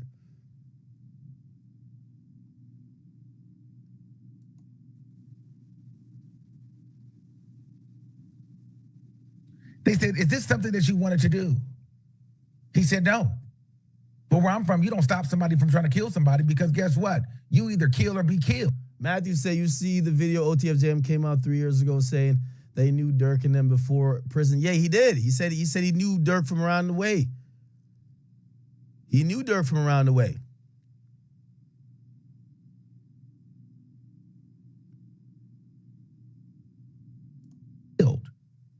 And if you try to stop somebody, motherfuckers don't think you... He just said he ain't hanging the same circles with him, but he knew him. And he said how he knew that Durk became a BD. He said Durk would do the handshakes, and he said Durk would start making songs for, like, you know, like Song for Bitches or whatever. Like, he was starting to heat up, but he was making songs or whatever, but they didn't hang together. Acting weird, or you like a police, or they'll kill you. So I had to say, fuck it, I'm here. They said, do you have a problem with Quando Rondo? He said, no. Quando Rondo's beef is not my fucking beef. I don't know these niggas. I'm not... Okay, that's where the intended thing is. He's trying to say, man, I ain't got no problem with no goddamn Quando Rondo. Why y'all keep saying I got a problem with the nigga? I'm a fucking rapper. There's no... Now, it's important when he's locked up, because remember, he's locked up from 2010 to 2022. Young boy starts popping Now, at McDonald's, there's more value in the morning, which means more reasons to get here early. Enjoy a sausage burrito or sausage McMuffin. Get any two for just $3. Until like 2018? 2018, 2019. Yeah, he's not around for the shit. So that's why he's saying, bro, I don't give a fuck about no Quando Rondo and beef with them niggas or I'm not like on some Sly Vavon shit, but he do care about Durk. Don't have shit to do with me. But that's why people use the grooming word, because Durk was, remember he said that he was shocked that Durk put money on his books. He said he knew Durk was a BD, but he ain't know Durk like that. He said Durk randomly put money on his books, and this is the thought the prosecutor is going with. Durk put money on the books, like, let me explain. Again, I'm explaining these allegations, bro. I'm not saying this is all facts, bro, okay? And I've seen some stupid shit. I've seen some people put some listen, the prosecutor nor the jury is not listening to academics, okay? You know, I gotta showcase this guy's tweet. Carlos Miller, he's like a comedian. You know, it's guys like this that keep black people back, because I think he's watching the trial through maybe my stream or something else. And in all the things we've discussed, at no point did in his genius brain made him go online and say, hey kids, do not join gangs. Hey kids, don't pick up guns. You know what this guy thought after watching everything? Yo, it's Trap Lord Ross or academics that's gonna fuck up Durk's whole trial. This is the black community right here, this guy. After seeing that the shooters is telling on him, after seeing that these niggas shot at the Beverly Center, it's in 4K. At no point does he say, hey, don't become a rich, famous rapper and start paying for murders like you're ordering off Amazon, okay? Don't become a rich, famous rapper and buy stolen cars and give it to your gang that they could just slide and kill people in perpetuity. Don't become a rich, famous rapper, rap about exactly what you just did, and then laugh about it on live and expect no investigation. This guy said it's going to be academics and Trap Lord Ross that's going to fuck up Durk's case. When you hear guys like this, you just got to be like, niggas is cooked. This niggas is cooked. You get what I'm saying? Listen, y'all know, and I got the Free Durk t-shirt on, or the hoodie. But what we are discussing here, even though we hope Durk didn't do these things, we got to be very, very weary and very mindful that there is no, like, even when they be like, oh yeah, Durk was saving these things for Slide for Vaughn. Man, Durk's a grown-ass man, bruh.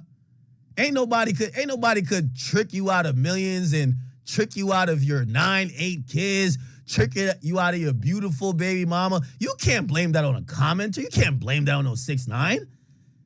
But this is what half of the black community actually thinks this. They don't, criminality is normal to them. They will say everybody's tricking these niggas out of the spot. No, nigga.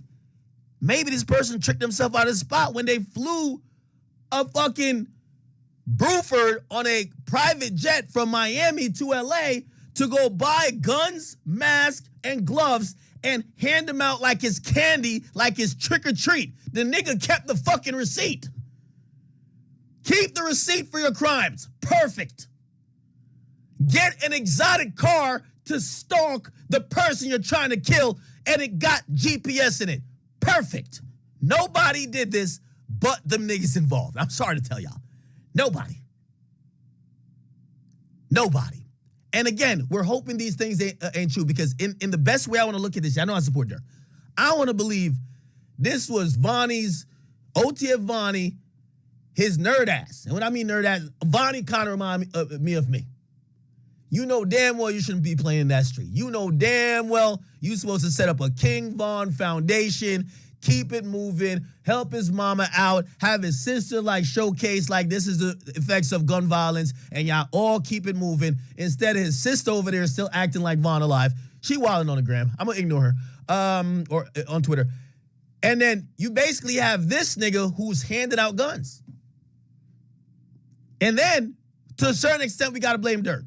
I get it. When Vaughn was around, Zoo around him, there's a lot of people who are saying he was keeping these killers, these energy around him, that Durk felt he had to be X, Y, and Z. Okay, got you, giving you all of that. But what is the excuse when Vaughn is dead? It felt like Durk turned it up once Vaughn died. Not that. That's why when people keep blaming Vaughn, it's like, wait, what? Nigga, it sound like Durk turned the heat up when Vaughn died, not when he was alive. So again, accountability, I know it's lacking in the black community, but please, Mr. Carlos Miller, I'm pretty sure you're a hilarious comedian, but you should probably just watch this case. And if you have children of your own, instead of talking about the journalists or whoever else is covering it or the media members, you should tell them, hey, listen, you should not walk around with a switch. You should not think your man is going to be loyal to you because you paid $1,000 for his lawyer a decade ago. You should not have all these calls with these people that could be, not because you deleted on your phone, it doesn't mean you really deleted the iCloud because the feds was on you. They got it. These are the things you should teach your kids. And by the way, I hope that there's some lessons in this being learned.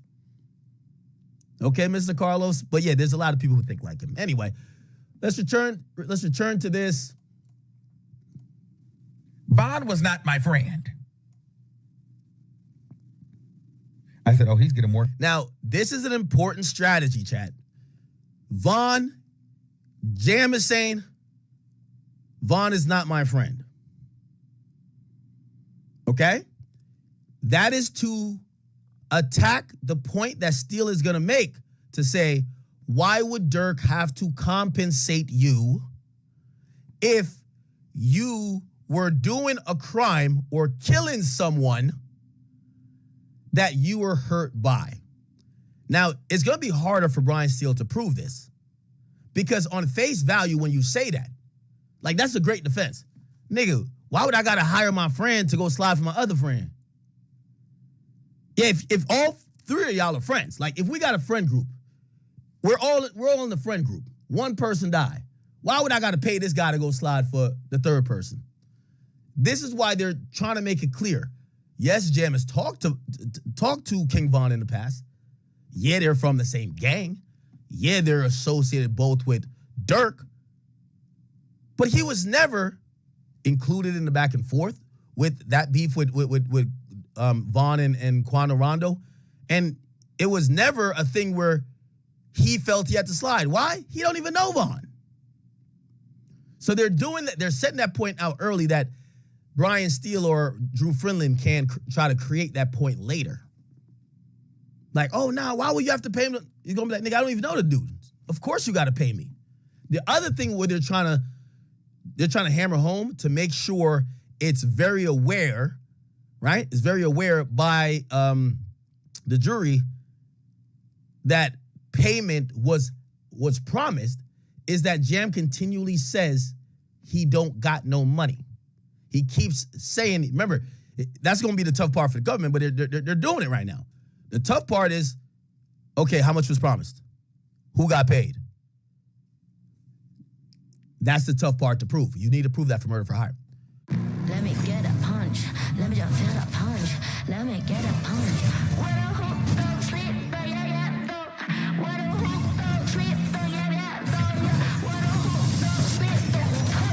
Don't keep getting me before I make you bleed. Pray for your rest in peace. Is the only piece that you need. Give them a punch. This is the purge. Everybody, please, your purge. Your perma kick these people with my kid down.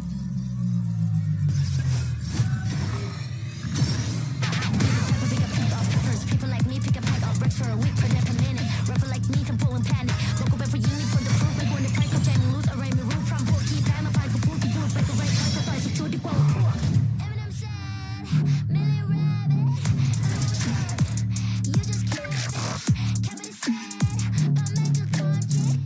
could Durk wiggle out of that and say, I say niggas was gonna be okay. That don't mean that was gonna give them money or even career opportunities. It just means, shit, I just respect them. That's not.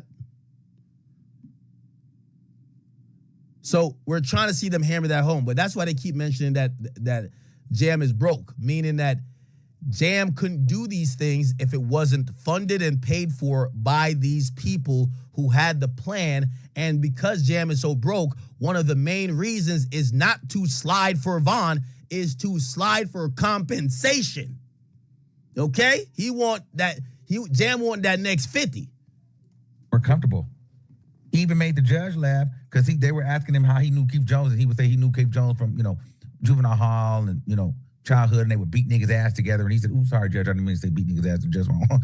Well, don't worry about that because, you've only just talked about blasting niggas from the ages of 9 to 17 until now, shooting them in the fucking face. So, you're just saying you just beat a nigga's ass here and there. I don't think that's a fucking issue. You know what I mean? The judge didn't say that, but in my mind, it's kind of thinking, oh, was that all you did?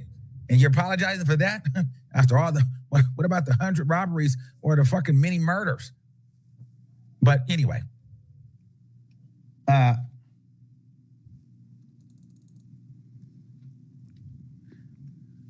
So they're in the Sprinter van and they FaceTime Lil Durk. Didi does. Then you see Didi. He shows to Keith Jones, David Lindsay, Durk on the FaceTime.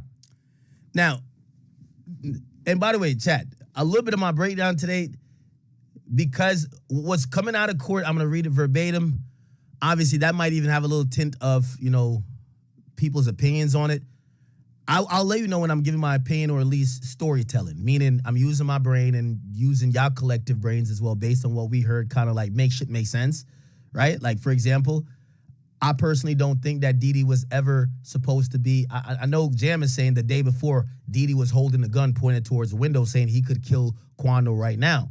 I don't think Didi was ever gonna do it. I think that was his way of kind of like woofing a bit to make Jam and them feel like, yo, nigga, I'll do it, whatever. But he was in the BMW that was an exotic car, had a tracker on it.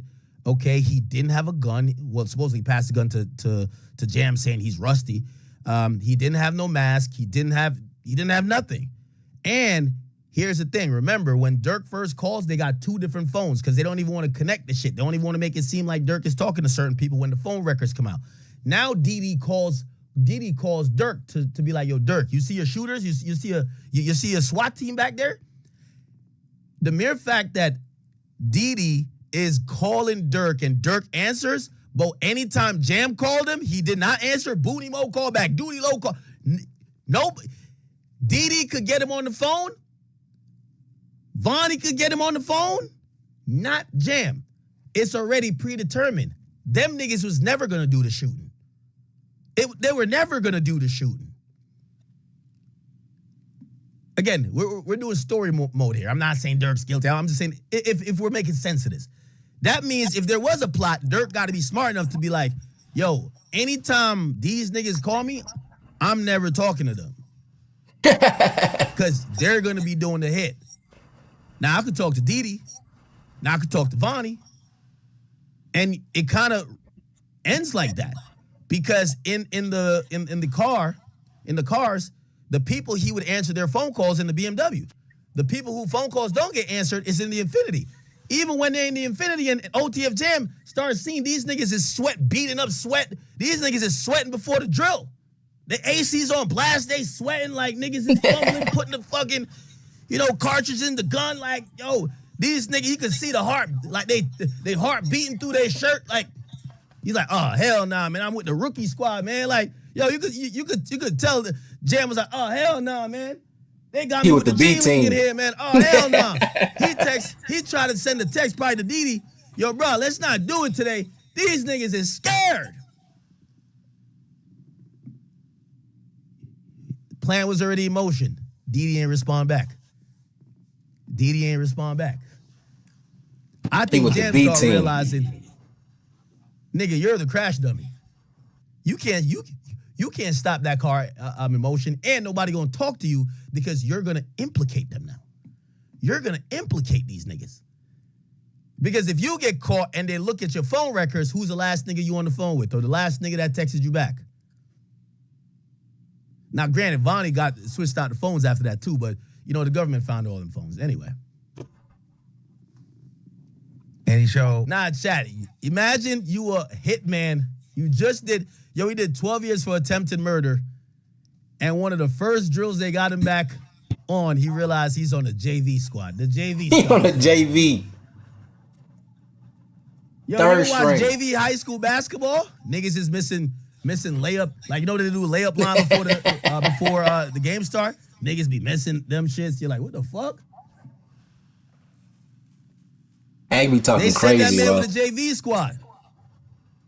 Oh, yeah, he said, this is look at the Navy SEALs. They said, well, what is the Navy SEALs? Look at the JV squad. He said the Navy SEALs, I guess they go on missions. I don't know, they kill them. Navy SEALs is like, outside of a few special, forces that's within the military, the Navy SEALs is considered to be pretty much the highest and most specialized group of fighters that the American military has to offer.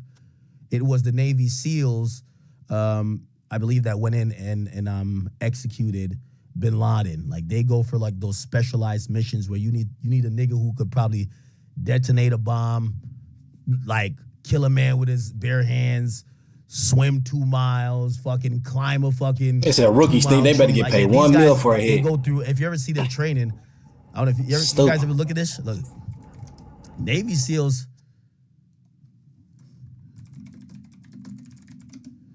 They got something called Hell Week. This shit is. You're wet, sandy, and shivering. Who died of bacterial pneumonia on September 2022. I want you to do hundreds of reps of push-ups, flutter kicks, and running in and out of the surf zone. Yeah, they got these niggas doing drills. They're firing gunshots. Hey, we don't give a fuck about that, bro. And then he said when he got on the phone with Durk, he was like, when Durk was like, yeah, what's up? It's gonna go out. Are you pissed off? Well, I am too. Oh my God, Politicians are getting rich, and both parties are failing us. As Secretary of State, I'll root out corruption. Motherfucker hit me with a 10-second commercial. Bitch, I'm not paying for no premium YouTube. Miss me with all this commercial shit, bro. Because I think Lil Pop and Quantarana were Crips. Got nothing to do with GDs. Like, what the hell? I think them niggas just, even if they were, I think if them niggas was gonna kill like a lobster, they would drop GDK, nigga. Like, what the hell? We're on that. And he said, well, where you at? He said, yeah, I'm at the studio. And he said, yeah. And so him and Didi went back to talking. Then they said that they went to a mountaintop somewhere before. Okay, we won't get back to that. We got a new tweet by Trap Lil Ross. Yo, they said, oh, here we go, chat. Oh, the shit. Harry Potter drill. Going down. Holy. They said, Jam says, I know he hates me, but I still got love for Smirkio. Oh, shit. He said, I just don't respect him. Jam claimed he was never offered money for the killing, even though he was present when Durk told several OTF members they would be straight. And when someone asked if they could get $500K to $1 million for the hit, when someone asked if they could get that for the hit. Now, that's going to be... I know he hates me, but I still have love for Durk. I just don't respect him. That's why loyalty is better than love. Fuck love, bitch. I'd rather have loyalty than love. Fuck all that love shit. Important. You understand? Snitching. I'd rather have loyalty over love any day. Y'all can have that love Ryan shit. Still gotta, I ain't gonna lie, he might have to jump over the shit and yo, Jam is left an opening. Jam is admitting he was never directly offered money. Now, granted, what he's saying is that there was a money offer or a statement that seemed to infer that there was money being offered, and other individuals jumped in and said, damn, like half a mil? They have to basically debunk that and been like, ain't it because you broke, you thought anything you did for the gang or anything you did, you was gonna get paid? Isn't that the truth? So Brian Steele, he's gonna be a master with this. I can't wait. Said Jam had never made a song before murdering Pop. He said he was paid 10 bands for his first song ever, Federal Freestyle. Oh, that's why the government claimed they got compensation not only in money, but career opportunities. That new OTF Jam new music video on my page. Go look at it. He just dropped some hot shit on OTF Loyal Bros 2 group album. By the way, the feds in their superseding indictments, they really do claim that that compilation album was Durk payment in terms of career opportunities to shooters. So basically, like, the feds look at Durk really fucked up. And again, I know y'all won't clip me, but this is not how I think. This is how the feds look at Durk. The feds look at Durk as, yo, bro, you ain't believing these niggas musically at all. You ain't really want to give them cameos. You ain't want to give them verses. You really ain't want to put them on. But you realize that they all wanted your life. They wanted to be rich and famous like you. And you used the money as a way to control them. Whether you was putting 1,000 on the books of Jam like years before when he was broke in jail with nothing, to giving his mama a little bit of money. As soon as he got out, you didn't put him in the studio when he first got out. You put him in the streets to do a drill. So what were you really paying him for? Now, after you did the drills, then you put him in the studio because it was another way to pay instead of giving money. It was another way to pay. So that's how the feds are describing how Durk views his guys. Like, instead of like with paying them with cash for either murders or drills or doing some gangster, he would, we got a compilation album, and he would just take songs and be like, yeah, y'all could be featured alongside me and y'all could possibly break. Obviously, Durk is going to contend that and be like, no, they're my friends. People sign their friends, and people put out music and group albums with their friends. Nothing had to do with incentive for murder. Anyway, so he got paid $10K for the first song. Okay? Now, I'm not sure if the feds are going to pinpoint into that and be like, is it normal that you get paid for these songs? Did you have a record contract? We'll see. So Durk allegedly finessed all the hitmen. They thought they was getting $500,000 to $1 million. Jam got nothing, and the two shooters hung around Vonnie after asking for money. But Vonnie put Durk on the FaceTime and say, I got him. They gonna be straight. But they left with nothing. Chat, this is a story as old as time. Straight drop. He killed Dolph. Him and the other goofy. They're like, I bet. Cornelius is his name. Nigga, your name is Cornelius. You should not even have a gun in your hand, man. You should have like a stethoscope, brother. What are you doing? Cornelius the third. Cornelius. So anyway, y'all killed Dolph. Now after you killed Dolph, man, niggas is like, you see the thing with killers, they start spending the money before they get it. They start spending the money before they pull the trigger, bro. Straight drop. He only gets like 20K or something. Did he even get money? No. I he only got like 5,000. Like less than that, like 1,500. Like it was some nothing that he was promised. Robert Allen with X. Oh, I bet. Yo, we robbed X for 50K. I bet. Yo, let's split up the bread. Nigga, they gave that nigga 1,000 too. Like, every time we're seeing these situations, we see how niggas are not paid in full. Niggas are not paid in full. Stupid. And that's what I'm saying this about snitching. It's like, bro, if a nigga will snitch on you, well, I guess we got to start from here. A nigga's going to think that if you have him take a life risk to go kill somebody and you won't live up to your end of the bargain by paying him, why the fuck should he stay loyal to you to not snitch on you? And that might...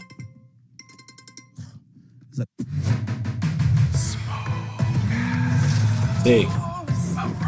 Motherfucker snitching on the gang. Anyway. Yeah, they got some flash flow crazy, huh? So chat. I can understand that. You put your life on the line. You put your freedom on the line. A nigga tell you he wants somebody killed. You go kill that person. And then the person finesse you, scams you, doesn't pay. He's giving you the runaround. Nah, I got you, man. Nigga, I told you to be good, bro. Just chill. You hot right now. You hot right now, bro. I got you, though. Nigga, I got you, though. Meanwhile, you watching them buy India purses, bags, Chanel bags, got her on vacation, you watching them do this, then that. The other guy's just getting a new track hawk, Hellcat. Everybody getting shit with you. You think you like, damn, this nigga, I put my life on the line for him. He treated me like I'm an option. Anyway.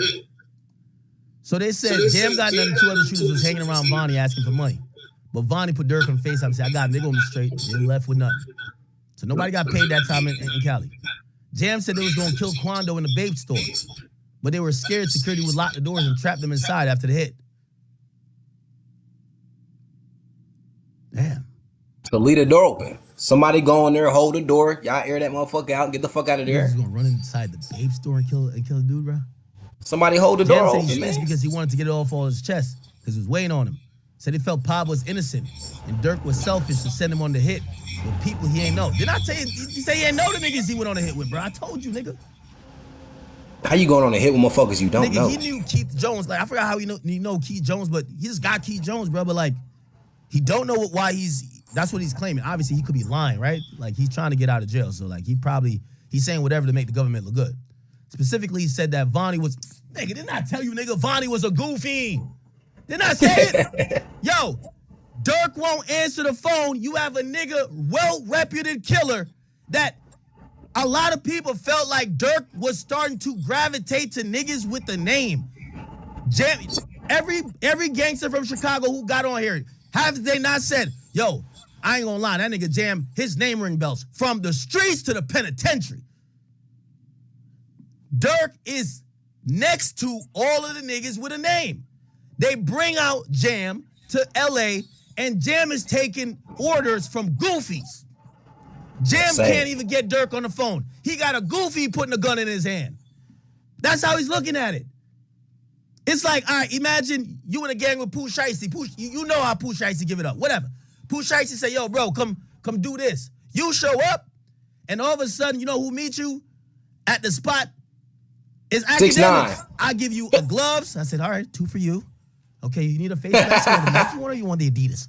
I give you Bitch, I ain't going on no hit with no those, Academics. and then I'm getting out the car. I'm like looking down the receipt of the thing, and I'm like, okay, and you get this here, and then I'm like, okay, and here's this gun, nigga. Would you be confident? And you're like, bruh, yo, let me talk to Shiesty real quick.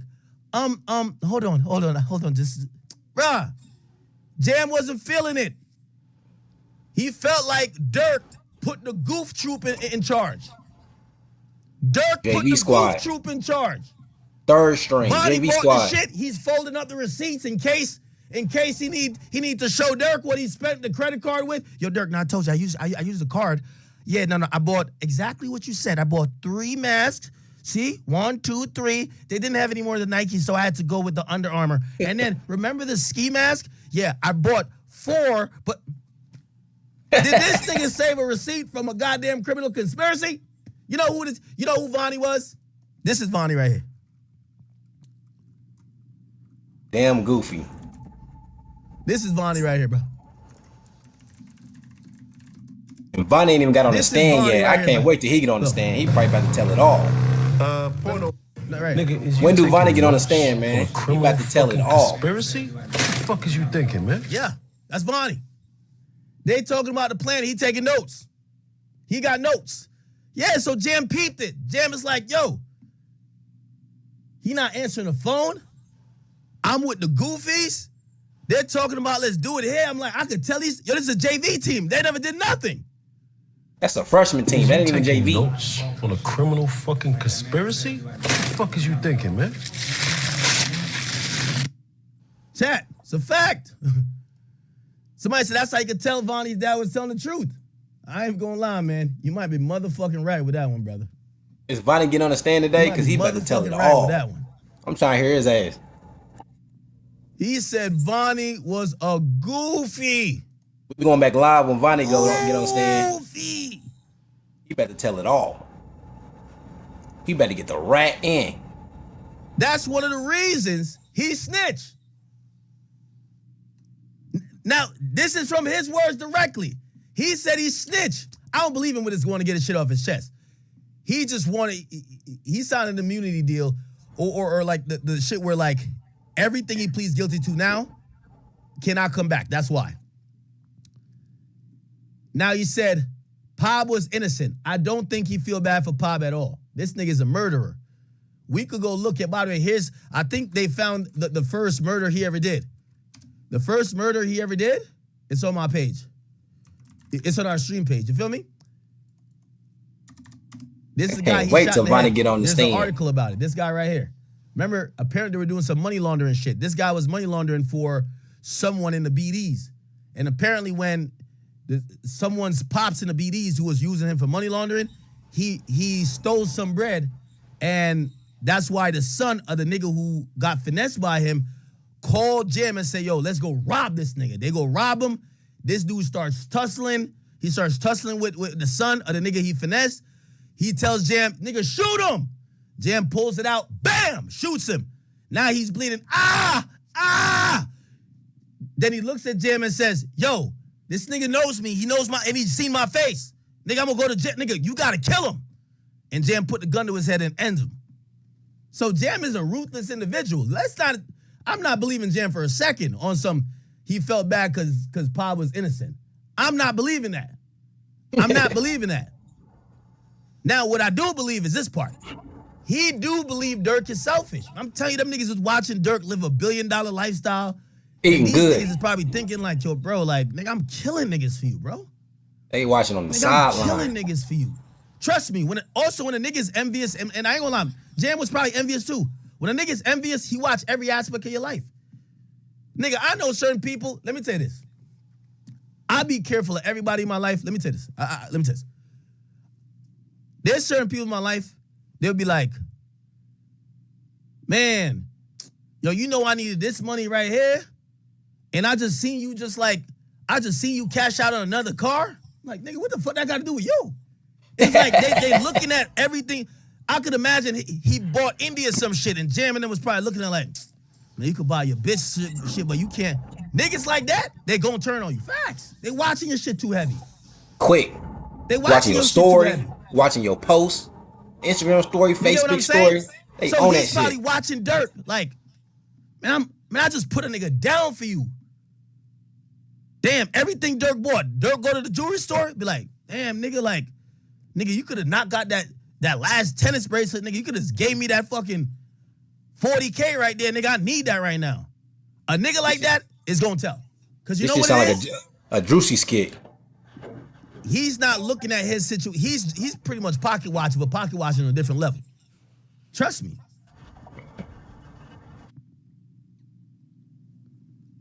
So anyway. Man, when Vonnie getting on the stand, Listen. man, he about to squeal. So he says Vonnie was a goofy. And he ain't want to be involved with him. He was mad to be involved with him. I'm telling you, when that nigga Jam got to your team, and your They said agents Vonnie, are Mickey working- Mouse right hand man, straight goofy. Yo, Smirk needs you in LA. These niggas would drop. Bro, that nigga probably ain't wash his ass. That nigga ran to Chicago O'Hare Airport. Ran there, nigga. Nigga, they say he was on the way there when he got the flight.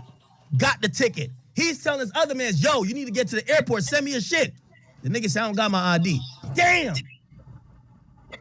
I need one more. He's texting everybody. Yo, come to LA with me. The niggas show up to TSA, no bags. Drawer still stinking. Holes in his socks. Bad breath. All type of shit wrong with this nigga. He gets to LA. And this is where he thought Smirk. He doing all that, and Durk didn't even say you getting a payment. He just believed he gonna get a payment. Durk ain't never say you was gonna get shit off this shit. He ran so fast to that airport. Durk said you wasn't getting a payment, bro. What's going? His goofy ass ran to the airport so quick. He get there and basically Smirk put him with the goofy. Booty Mo tell him, yo, just get at Vonnie when you get there. He got y'all niggas. So what's up? We getting up with Smirk? Yo, Vonnie got y'all niggas. Vonnie don't even got himself. You could they tell ain't got this no nigga, plan. This nigga's Jam is a little bit stupid because until Duty Low get on the phone later to say, nigga, I don't know if you think you here to record music. Nigga, you here for a murder, nigga. He literally says it was Duty Low who broke the news to him. Nigga, you're here to kill something. You got Duty Low outside of Durk trial, bro, just throwing a motherfucking tailgate, bro. Like he ain't in this shit. This shit's wild, Maybe bro. he thought he was going on vacation. Maybe he thought he was gonna go sightseeing. Walk the Hollywood stars or some shit like that. Hell but nah, he ain't bro. talked to Durk since he got there. First of all, you know how he knew he was goofy? They say, yo, you can't fly into LAX. You got to fly to San Diego. It's about an hour, hour and a half away, depending on traffic chat. The nigga gets there. They're trying to be low-key. Nigga, they get a party bus Sprinter, nigga, loud. Party bus Sprinter. A party. And you know who got it? Vonnie the Goofy. Vonnie the Goofy was spending Durk's money on some fly shit. They're about to go stalk Quan that'll kill him. Hell he nah. go gets a BMW from the exotic rental car company. While they got a stolen car. That's how you do it, the stolen car. Not when the Goofy's around. You know, Big Ack is going, you know, I'm gonna get the Maybach. So I'm over here in the Maybach, you know what I mean?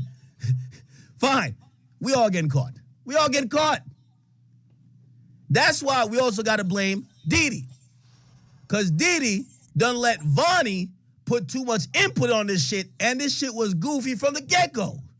No plan, no strategy, Remember, no Didi's nothing. involved in this too. Straight full So, of it.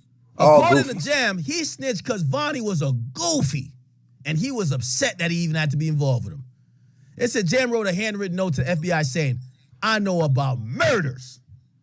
I don't want to talk on camera, but I know a lot, nigga. Holy shit. Pumbleclad. Man, I fell down to my knees when the law came. Yo, I know y'all give that nigga Trenches News a little flack. But we gotta think about this. Durk never paid the guys. Durk never said he was gonna pay them motherfuckers. They the ones that ran to the airport so fast. He ain't never say he was paying them. Who said we was Durk paying get on these the interview motherfuckers? with me saying, yo, 6ix9ine, I'll box you. Yo, chat, let me tell you, that burns niggas' souls. Yo, 6ix9ine, I'll box you for 50 million. I'll box you for 50 million, nigga. My money. You're on the same interview saying, you know this niggas can't say Slide for Von no more, right? Maybe something in the water. Then 2 seconds later, man, tell 6ix9ine I put up 50 million of my own money. You know the shooters who done slid? You know they're probably watching that interview like, you got 50 million to fight a rat, but you don't got 50,000 to pay the guys? Oh, man. What's the FBI number, bro? What's the FBI number, bro? Send me the FBI number, bro. Chat, we got to keep it a bean. We got to keep it a bean. Hell nah. I tell you, niggas like that going to be watching you. Someone said, why Duty Low ain't locked up? Especially when the niggas thinking, damn, he told me he was going to take care of. Bro, Duty Low's in outside that courtroom, bro, throwing a parade with a free Durk shirt on. Pressing Trap Lord right now. That's what he doing. You ain't like his name ain't in the statement. statements. You on an interview, nigga. You on an interview talking about you put up 50 million of your own money. You kind of talking like you having it. But you couldn't even throw me the 50 pack. You know, nigga, I'm living with my bitch. This shit wild. I ain't know all this shit until I start watching this shit, bro. This shit wild as fuck. I think he kind of right with this. Now, obviously, I'm not co-signing no additional murder. If Durk was going to finesse these niggas, he should have just killed them. He should have got some other niggas to kill them. Let's be honest. If you're going to tell niggas, yo, I got $1 million for y'all.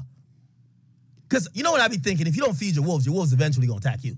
Yeah, they going to get you. Nigga, they're not about to just sit here while you just like make billions and they're like, yo, this nigga pocket watching. Owe me like 80 bands. Yo, I see him in the club with Meek Mill. They just spent $300K. Trust me, your shooters is definitely watching every time you spend money after that. So if you're going to finesse him, you might as well just try to wipe him out. So Jam said Jam said they were going to go kill Quan around in the Babe store, but they were too scared security would lock the door. Jam snitched. Okay, we read that already. He wrote the letter or the note to FBI. Man, I know about murders, nigga. I don't want to talk on camera, though. Jim wrote a handwritten note to the FBI saying, I know about murders. I don't want to talk on camera. I know a lot. Note is crazy. This is going to help. This is going to help the prosecution. Remember, Brian Steele keeps saying, why isn't this recorded? Why isn't this recorded? Why isn't this recorded? FBI is going to be like, it's not recorded because he wanted to talk he wanted to talk off camera. Now, here's the thing. Unless there's a signed statement, you're not going to see transcripts from the off-camera conversations. They're actually not going to use it. They're going to use the recorded ones. But in Brian Steele or anyone saying, damn, why did y'all meet with him so many times, not recorded? Now they have a reason to say, in his note to meet with us, he literally said he doesn't want to be on camera. Okay? Said Jam says Lil Pop hit was Durk's selfish bullshit. He said, I didn't know Vaughn. I was mad at Durk for putting him in that situation. I ain't gonna lie, Chad. He is frying right now. Yo, man, he's frying right now.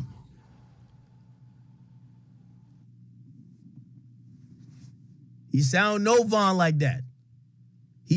I'm gonna be honest with you. This is impactful testimony. You know why? The government already put it in the air. Durk was consumed by hatred, by the need for revenge. Now you have the hitman saying, yeah, I'm a killer. I've done shit. But even I wanted to call this shit off. I ain't had no motive to do it. But he put me on. But really, I got tight because he put me with a JV team. He got a goofy. Handing me gloves and masks and guns and shit like that. I ain't like it. And I ain't get paid either. It's kind of, as much as we might think he's lying to save his own ass, which he is, or not lying, but he's trying to save his own ass. The reasons he's given is becoming valid reasons. I call it the 6ix9ine reasons. You know how 6ix9ine is like, I snitched, and obviously once you snitch, they're gonna have you up there and say, bro, you don't got no fucking reason to snitch. You know what 6ix9ine's gonna say? Well, they fucked my bitch. Okay. Well, they kidnapped me. All right, I kind of get it. Nigga, you ain't hear the wiretap? They said it was gonna shoot me. All right, bet. That makes sense. By the time he says those 3 reasons, if you're on the jury, you're gonna be like, okay, it makes sense. Jam is saying the reasons. Durk lied to me, didn't pay me. Durk put me in a situation to ride for his selfish beef. It wasn't some gang shit that we're all in. Or at least me, because I was locked up. And he put me with a bunch of people I ain't know.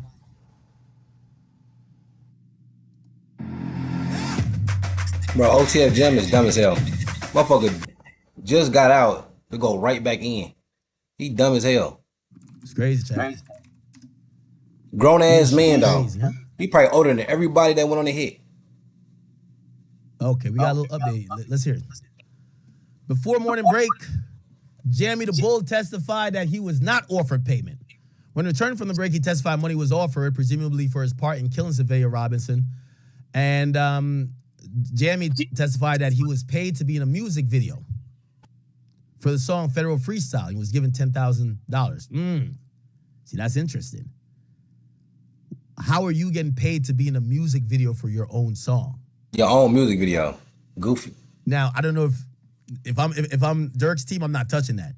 The fans should be like, hey, is it customary that if you make a song, you have to get paid to be in the music video of your own song? The fans haven't done that yet, but they could do that was a way of trying to initiate payment, right?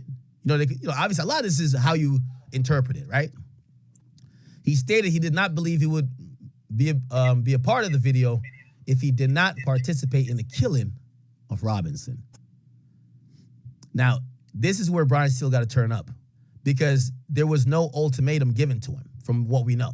He's never said, Durk told me, if you don't do this, you're not going to be in the video. He just felt he wouldn't be in the video. So that might be him. Before court broke for lunch, a note was showed that Hester wrote in prison. The note said, I know about murders. I don't want to talk on camera, but I know a lot. Hester testified to feeling guilty for Robinson's death, explaining he had nothing to do with him and he didn't know King Von well. He called Robinson innocent. He also testified he would... listen, this innocent thing, Brian still got to drop 30 on it. What about the man you killed in race? What about the man you killed in Racine, Wisconsin? You said you killed him in 2010. No, 2013. No, 2010. You killed him in 2010. You were incarcerated for 12 years. It's now been 16 years. You don't feel any burden of guilt for his death as opposed to Lil Pop? Why didn't you come forward with that? Why did you wait till 2023 to come forward with that? You killed him in 2010. You killed Lil Pop in 2022, and 4 years later, you say you're overcome with remorse. But you killed a man in 2010. And 4 years later, you didn't have no remorse. Matter of fact, 10 years later, you had zero remorse. Actually, it wasn't until about 15 years later that you admitted to it, but you admitted to it as part of a deal that the FBI was working out with you. You didn't admit it to his family. You didn't admit it to anyone that, wasn't in a beneficial place to give you a deal that could absolve you of your crimes. Somebody said this prime act. Wasn't he innocent? He was 41 years old. He had a family. You shot him and then executed him. Brian Steele got to go crazy with this. Yo, send this to Brian Steele. Brian Steele, I need this. This got to be an exhibit. Throw this up on the screen. All right? Okay.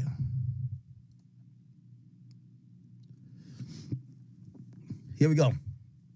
Testimony began where it left off on Wednesday. Hester, or Jamie, described the white BMW following Quan Rondo's black Escalade around Los Angeles, including... They said act cooking right now. He repeated did we read this before? I think we did. Yeah, he didn't like the plan. He did not like the plan. Is Seti Nash tweeting or nah? We should get a video from Trap Lord in a second, right? Trap Lord is working, brother. I can't even lie. Jam the reason everybody in the feds. He got caught with a gun and wrote a note. Well, I like what Seti Nash says, but we got to be clear. He got caught with a gun and wrote a note. Well, there's a way to look at it. That's what I'm saying. This is a 6ix9ine explanation. You could start it at, he got caught with a gun and wrote the note, and he's the reason everybody in the feds. Or you could be like, well, if I got caught with a gun, had enough money for a lawyer, I wouldn't write a note. I didn't have enough money for a lawyer because I didn't get paid for the fucking murders I did for that nigga. So again, the thing with snitching is that once someone has mentally committed to snitching, the buck gets passed. You see, this idea that niggas are real street niggas in perpetuity stops, right? It stops.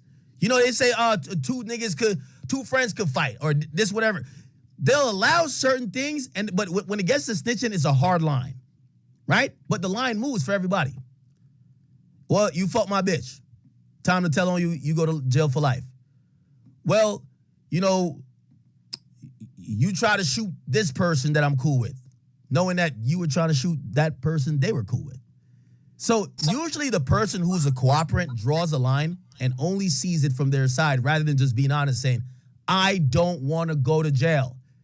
There's kind of no reason. The only choice in reality is that you pick crime. The moment you pick crime, there is no more excuses. Okay? Once you pick to be a gang member in crime, and honest, like if we really want to be honest, that's the only choice you get. After that, whatever the person who's telling, whatever excuse they give us, is just the excuse they want to stand on. But there's always a million excuses. There is never not an excuse to tell. Yo, he left me for dead in jail. He ain't pay my lawyer fee. He could have paid my bail for me to get out. He didn't slide for my baby mama. He fucked my baby mama. He tried to kidnap. There's always a million things. In the streets, there's nothing that's civil. There's nothing that's civil in the streets. So I watch everybody with their excuses. Like, Jam's excuse is going to be, yo, this is why you pay your shooters. This is why you pay your shooters. If they would have killed Quando Rondo, they would have got paid. Guarantee. Probably with extra too. Y'all ain't get Quando. If Jam had gotten paid, you know what the primary reason would be? Yo, I was loyal to Durk, thinking we all in it for the same reason, and Durk turned into this. Somebody said Vonnie is Lester from GTA. Crash out, boy. Drunk off power and money. He was just ordering random hits. He sent us off. He's selfish.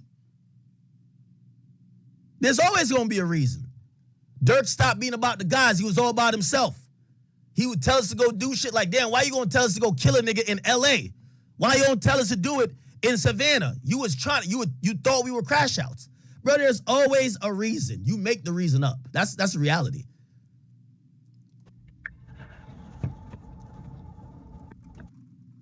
They would have killed Quando Rondo, bro. They would have got paid, bro. Y'all ain't get Somebody the guy. in the chat say, yo, I'm definitely not taking no drill order from lames. Hey, yo, chat. Yo, chat. Lil Durk fly you out to LA. You like, what up, blood? What up, Smirk? Yo, I'm here. You can't get Smirk on the phone, but somebody hits you and be like, yo, the nigga gonna be out front at baggage claim with the Sprinter. He gonna have everything you need, like he gonna tell you what's good. You see the Sprinter pulling up, nigga, it's Trap Lil Ross that walk out of the Sprinter, nigga. The nigga got a notepad, bifocals, he flipping the shit up and down. Nigga, he wearing one of these glasses. You feel what I'm saying? He got one of these glasses, flipping it up and down. He going to his nose. All right, so we remapped the route that Quando Rondo was doing. So we saw him on a scooter last night, and he like took a 3-mile radius block around. Bitch, I'm getting back on the airplane and I'm coming home. I'm not about to listen to no Lester, bro. I'm getting on the airplane. I'm coming back home. Fuck all that shit, bro. I think we could kill him. Matter of fact, we have a gun for you here. Fuck all that. I'm out, bro. Ain't no dummy here, bro. I'm getting the fuck out. I'm going home. If you going on a drill, and this is the coach they give you. He took notes. All of a sudden he says, oh, and you, Mr. Jam. Yeah, I got it in my notes. When looking at your meal, you must Hell nah, bro. sure No, sir. Ain't taking no motherfucking notes from them goddamn Vonnie. That's the guy you want to see before you go on the drill? Then you hear him say some goofy shit like this. No, just don't take the tag off the shirt. Just tuck it in, because I might have to return that one, okay? I got the receipt here. You know, Durkio won't like it if we're just wasting money. Just tuck the tag in. It's a goofy. Chat, that's exactly what Jam said he rolled into. What the fuck? Nigga said he about to return the shirt, tuck the tag in. He got the receipt. He said Vonnie a junior drill captain. JV team. Yo, Vonnie, pull like this. Chat, we should have been new this, chat. Vonnie the captain of the freshman team. And he was running the show. I'm sick. I'd have been pissed. What's it called? Durk. And then they calling Durk. Durk ain't even answering the phone. I'm definitely going straight back to my girl, bro. I'm getting the fuck out of here, bro. You know what? Don't you worry about it. I'll be damn if I take orders from Vonnie. It's not Durk in Icebox. We gotta do Von in Icebox. Fuck is a Vonnie? I'm not taking orders from no fucking Vonnie. Never shot a gun in his life, bitch. I'm out of here. I ain't never did a hit. We taking a motherfucking. Think Jam bro, get out of feel here. disrespected? Jam is older than this nigga. Look at Vonnie. Jam is older than this nigga by like 6 years. Like, you know how you go and niggas grow up in the same community. Lil ass wrist. Niggas grow up in the same community. They know like you not even in the same classes with these niggas. You not even hanging in the same crowd. You hang with little mans in them, and you don't even hang with the active little mans. Nigga, that was me. Yo, you the nigga who wear the big book bag to school. That's me. I got the big. Yo, you know you high school, you got that like, cause I'm carrying all my books. I got the big book bag. I'm walking to school. That's for sure. Vonnie, little nigga. Look at his last wrist. If I'm, we live like 5 minutes from the school. Little nigga, body I'm ass boy. home in 7 minutes, nigga. And the extra 2 minutes was me going to my locker, nigga. I got nothing going on. Nigga. I'm just. Motherfucker watch don't even fit his wrist. He a I'm little as nigga, square bro. as they come. Nigga, that's Vonnie. Nigga, that's what he could tell. Like, wait, is this goofy over here passing out guns, telling us where it's going down? Oh, hell nah. Sick. Anyway, here we go. OTF Jam is dumb. Is this? All right, here we go. Vonnie ain't no killer. So I'm here outside the courthouse. And they taking hits from him. Durk fans out here. I don't know. Maybe they was sleeping in today. No free Durk fans that I can see. This shit wild as hell. But basically, there was a very crazy update, and what ended up happening was basically OTF Jam was back on the stand for the whole first half of the day. He ended up saying some pretty crazy comments, especially at the end. So I'm going to start at the end and work backwards. But they basically asked Jam. They said, "Why did you choose to cooperate? What was your motivation for this? Why did you turn on Lil Durk?" And he basically said, "I was mad at Lil Durk for putting me in that situation, and I'm still mad at him now." He said that Vonnie seemed like a goofy to me. I did something that I know I shouldn't have done, and the last time I did something with people that I didn't know, I did 12 years for it. I was doing this. Yo, I think that's one of the reasons he don't really fuck with Durk and Didi and them. Bro, didn't I tell you they put him on a drill with TTE, Lil Ted, bro? The nigga crying coming out the car. Now they got the goofy Vonnie like he in charge of the drill. He's the drill captain. Hold on, How y'all. is Vonnie the drill captain, chat? Get his information. Yo, chat, Vonnie's the drill captain of a drill in L.A., downtown? Nigga, this not even like a drill in like East Bumblefuck, Idaho or Ohio or something, nigga. This is L.A. downtown. Nigga, that's like a fucking rookie telling you how he about to do a crime in front of the White House, and you like, nigga, you've never even caught a spin ticket. Get your Bruford ass one out of here, nigga. The drill captain is goddamn Vonnie. For Durk's selfish reasons, maybe Cuz and Didi had a reason to do it. I didn't have no relationship with Von.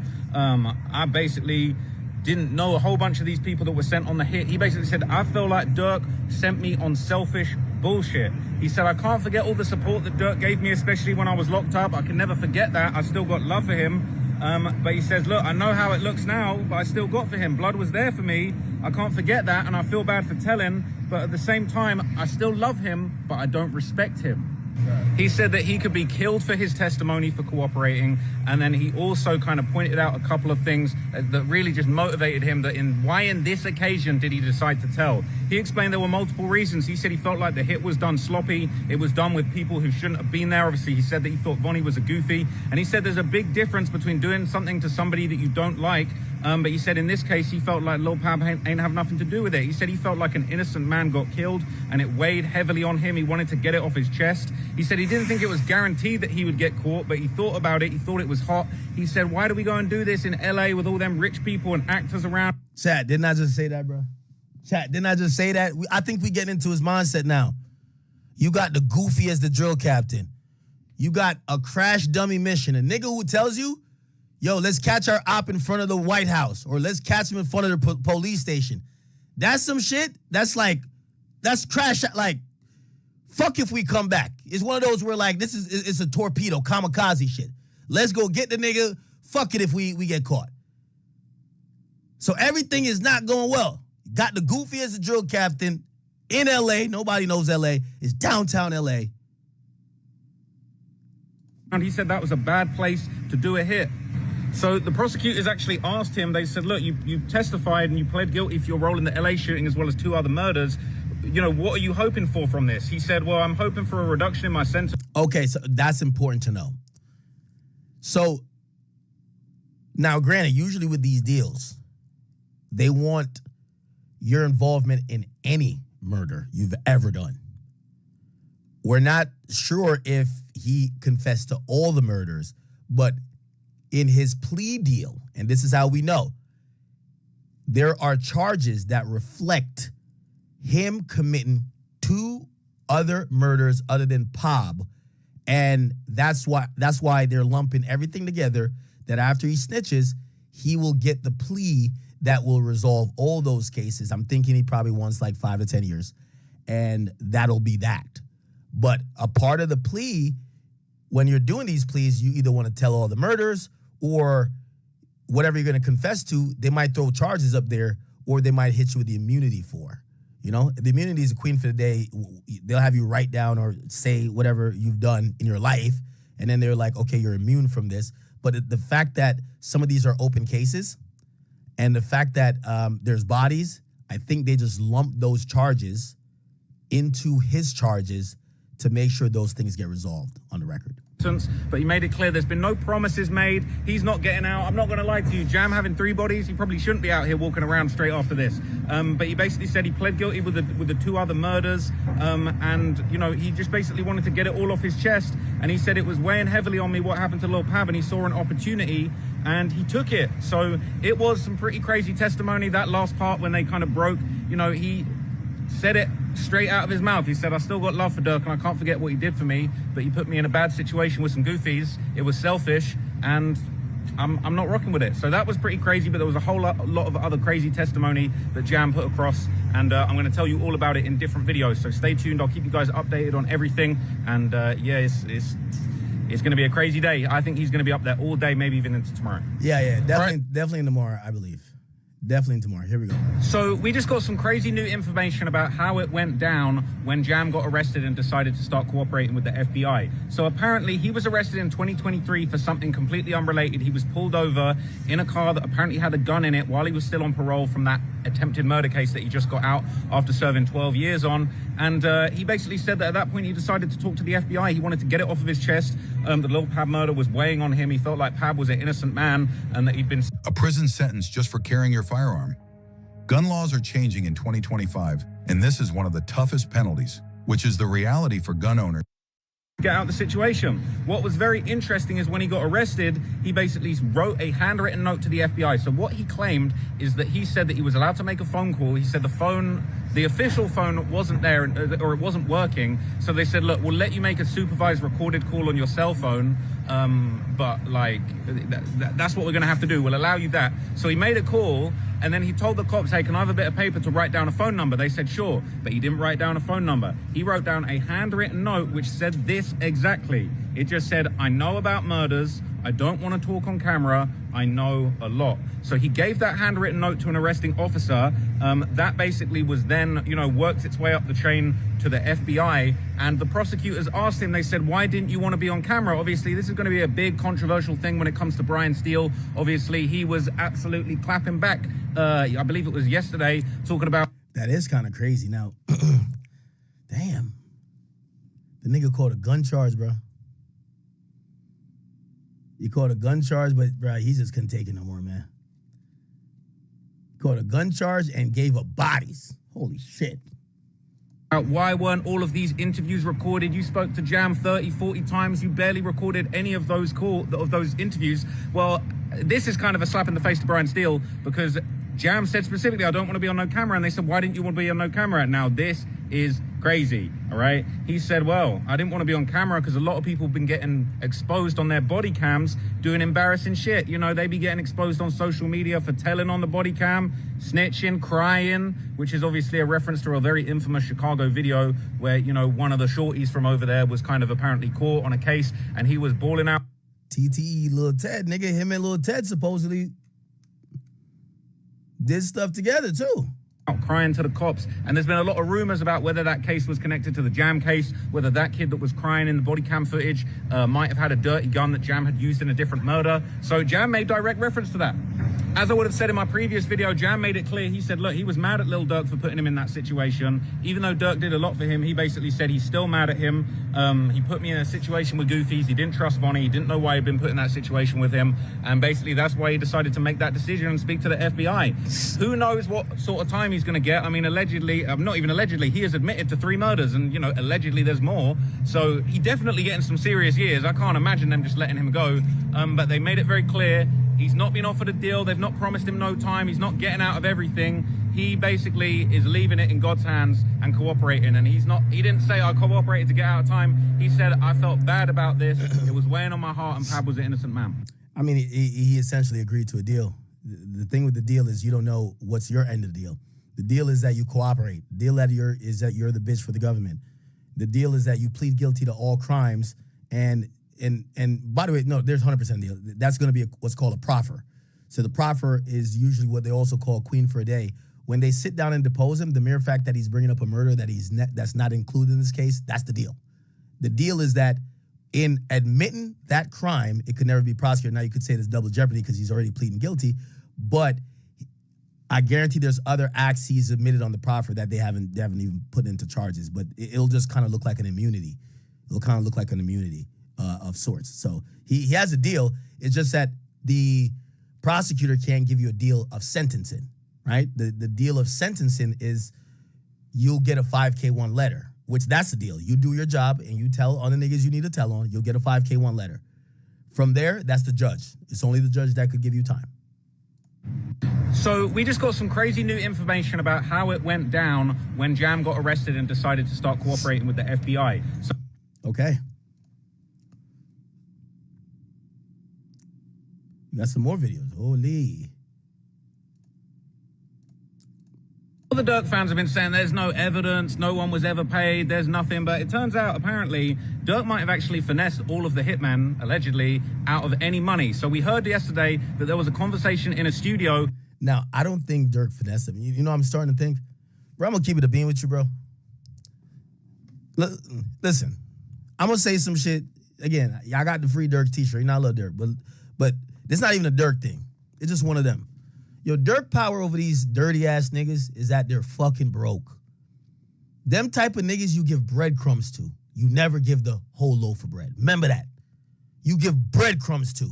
You never give them the whole loaf of bread. You know why you give them breadcrumbs? Because them niggas is go to the fucking mall and spend it and blow it, and they be right back up onto you willing to do any and everything to get a little bit more breadcrumbs. He ain't giving none of these dirty-ass niggas no $500,000, no $1 million. You think a nigga's gonna get $1 million and still doing bruv, them niggas not gonna move their family out to the rack. Fuck out of here. I think that 10,000, you got 10, listen, that's not in the music industry. You don't get paid to be in a music video, bro. He got that 10 bands, that's your payment, gang. I think Durk was probably on some shit like, nigga, I'm gonna throw you some breadcrumbs through the music and shit like that where I could hide it, but nigga, that $500,000 y'all was talking about, first of all, Durk never agreed to no $500,000. Bro, Pooh Shiesty gave his shooters $5,000. You think Durk was giving these dirty niggas like, yo, Durk is not giving these dirty, yo, a dirty nigga like OTF Jam nigga? You think he giving him $500,000, bro? You know what he was gonna do? All right, let's say even give that nigga $100K. Here's 10 here. I bet we go to Miami. Yo, here's 5 here. We about to go to the club. I bet. Yo, I sent you 2,500. Your baby mama complain. Nigga, you gonna get that over time, gang. You getting that shit over time. That's why he said, I'm gonna, like, you good for life. Like, nigga, I'm not giving you one lump sum of $500,000. Come on, bro. Nigga, them niggas went and go kill Stephon Mack. Durk brought $1 million and put it on the table, nigga, for $1 million worth of game. They thought they was getting $90,000, bro. They left with $20,000, allegedly. The nigga had $1 million on the table. He could have easily paid y'all niggas off. Yo, here's that 90, man. Yo, pay you another nigga. Man, get the fuck on out of here, nigga. Get that nigga 20. Yo, these shooters are delusional. Ain't nobody giving you $1 million. You gonna end up looking like the dummy. Look. Durk, $1 million worth of game.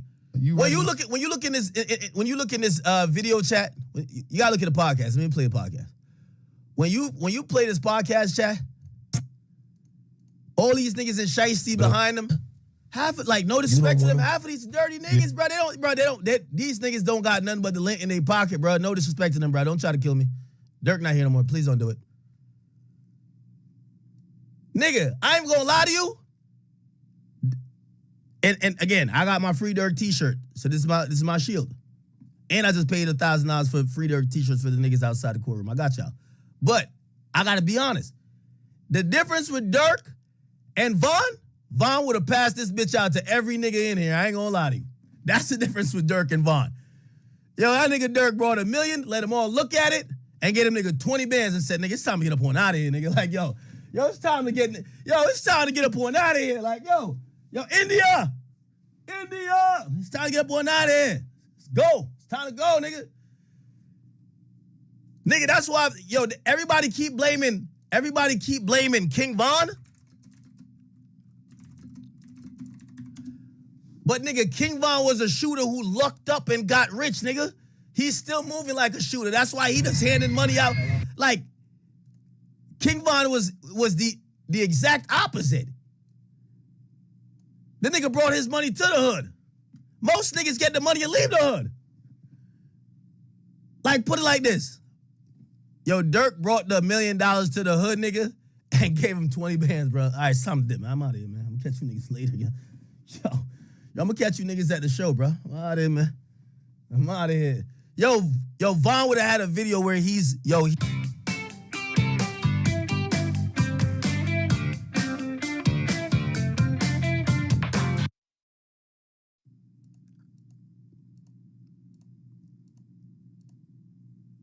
and to a certain extent, I'm gonna keep it a bean. That's why I think that when niggas, I'm not saying Durk was imitating Von. If you gonna go down that type of route of wanting to kill us with you, you gotta be on some Von shit.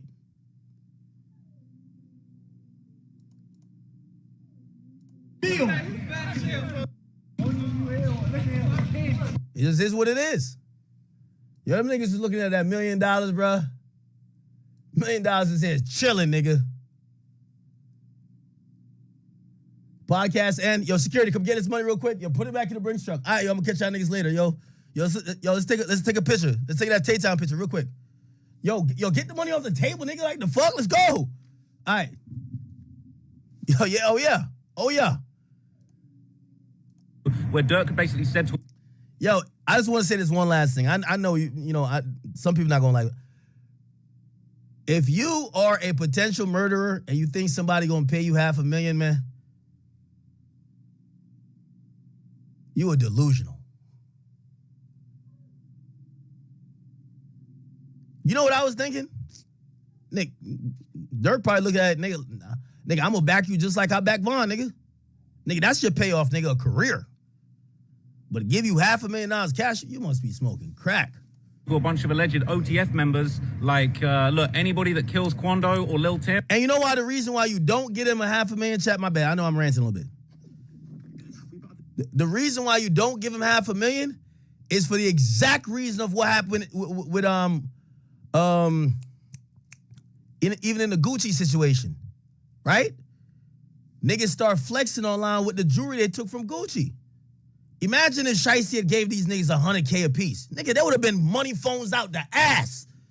Money phones, I'm sleeping on the money, my mind's on the money on my mind. Oh, can't fit no more in my pockets, got money on their head. Bro, these niggas is goofs. If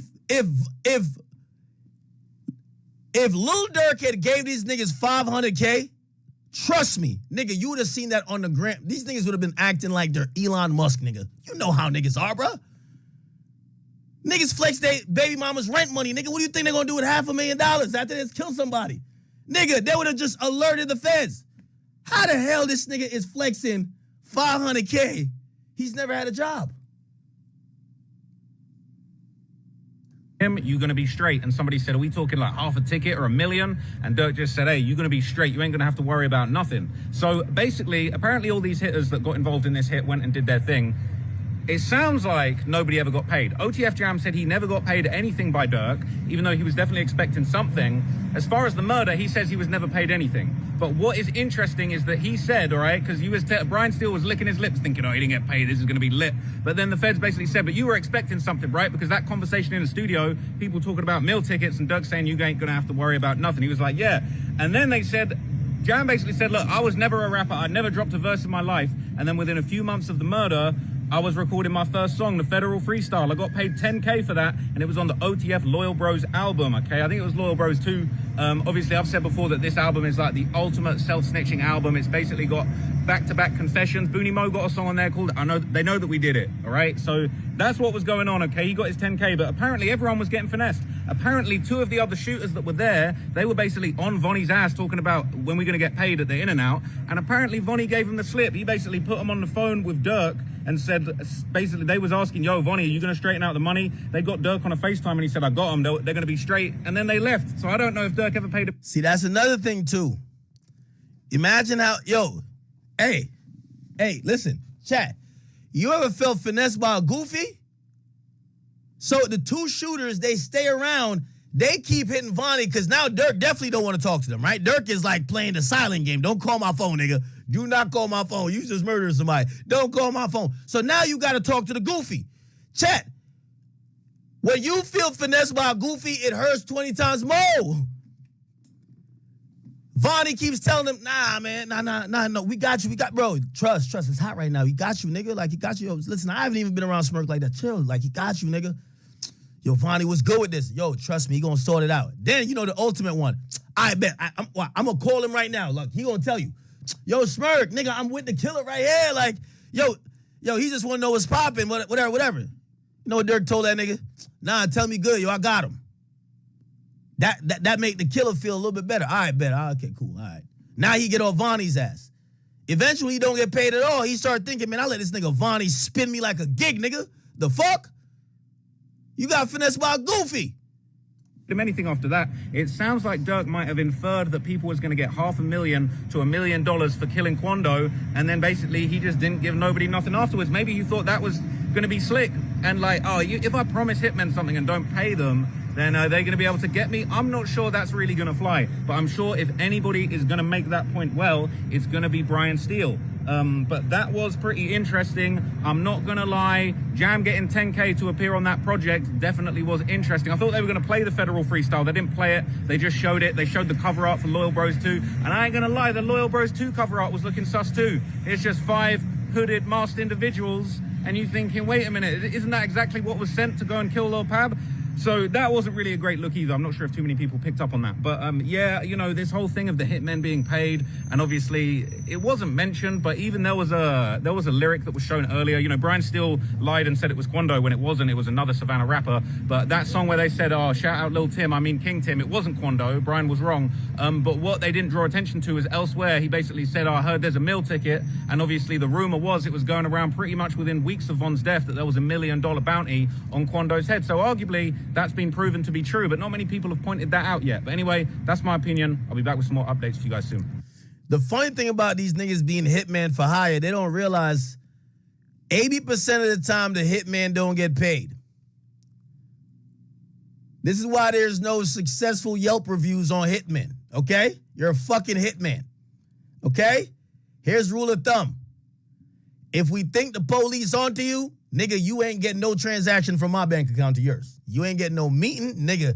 You better be able to wait maybe 24 months before you could collect.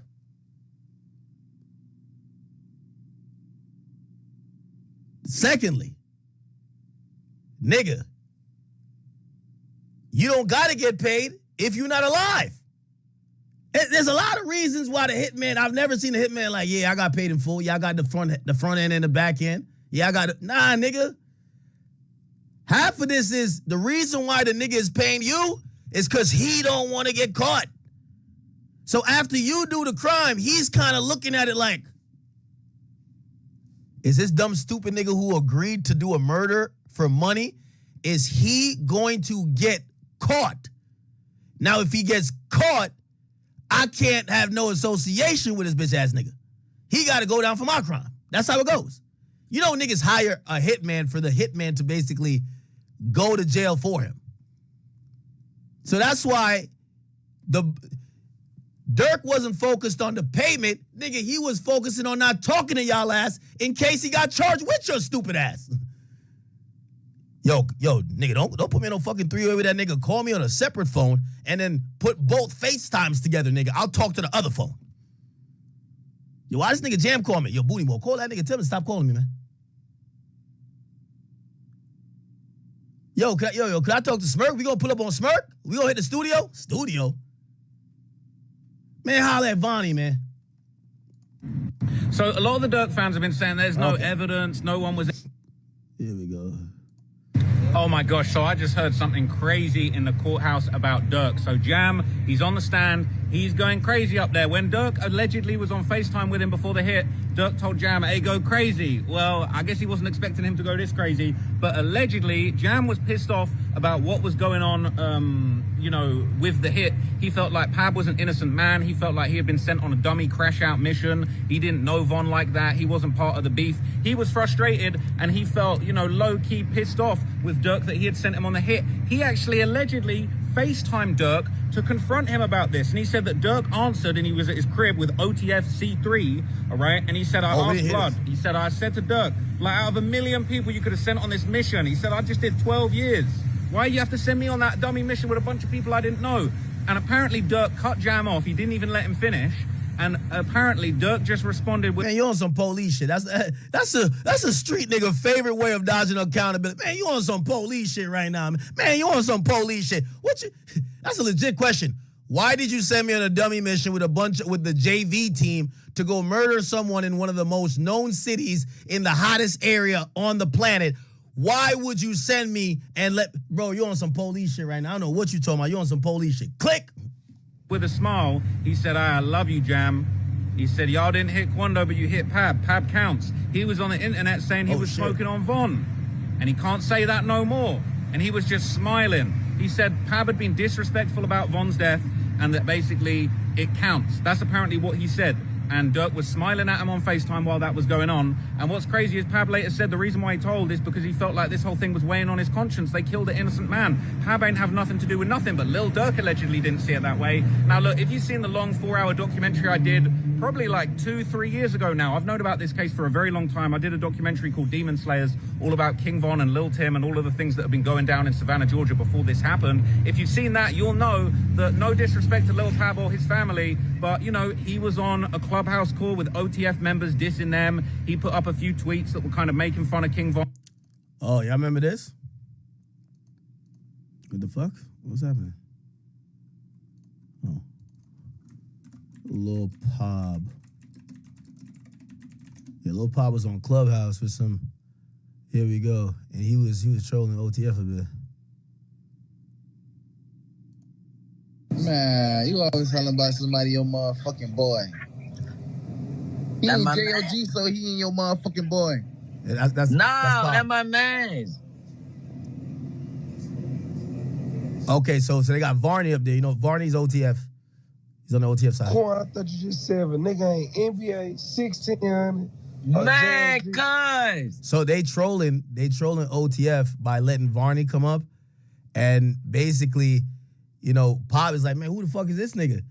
And he's like, I thought if it's not these niggas, it's not your nigga. He's like, man, let him up here, man. Yeah, let's play a game. Who's that, Sean? Sing it. I want to tell it where the $100,000 FTMO challenge. Start now. Yeah, don't get caught, suck 'em down, don't get hung. Entrepreneur. They start playing music. Cause y'all. No. Baby, you What's the word, 6-0? All right, Varney starts speaking now. That green. My mic tripping. He said, these bitches are annoying. He says, what's the word 6-0? You know, apparently Quando was a 60 Crip. I just be cool and hood, so you know what's going on. Just be laid back cooling.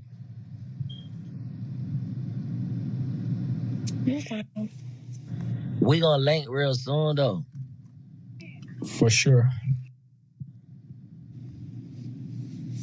Now, this happened a few times where, like, you would see two people. They happen in Jacksonville a lot on Clubhouse, where Jacksonville rival rappers happen with Fulio's niggas and what's the name niggas?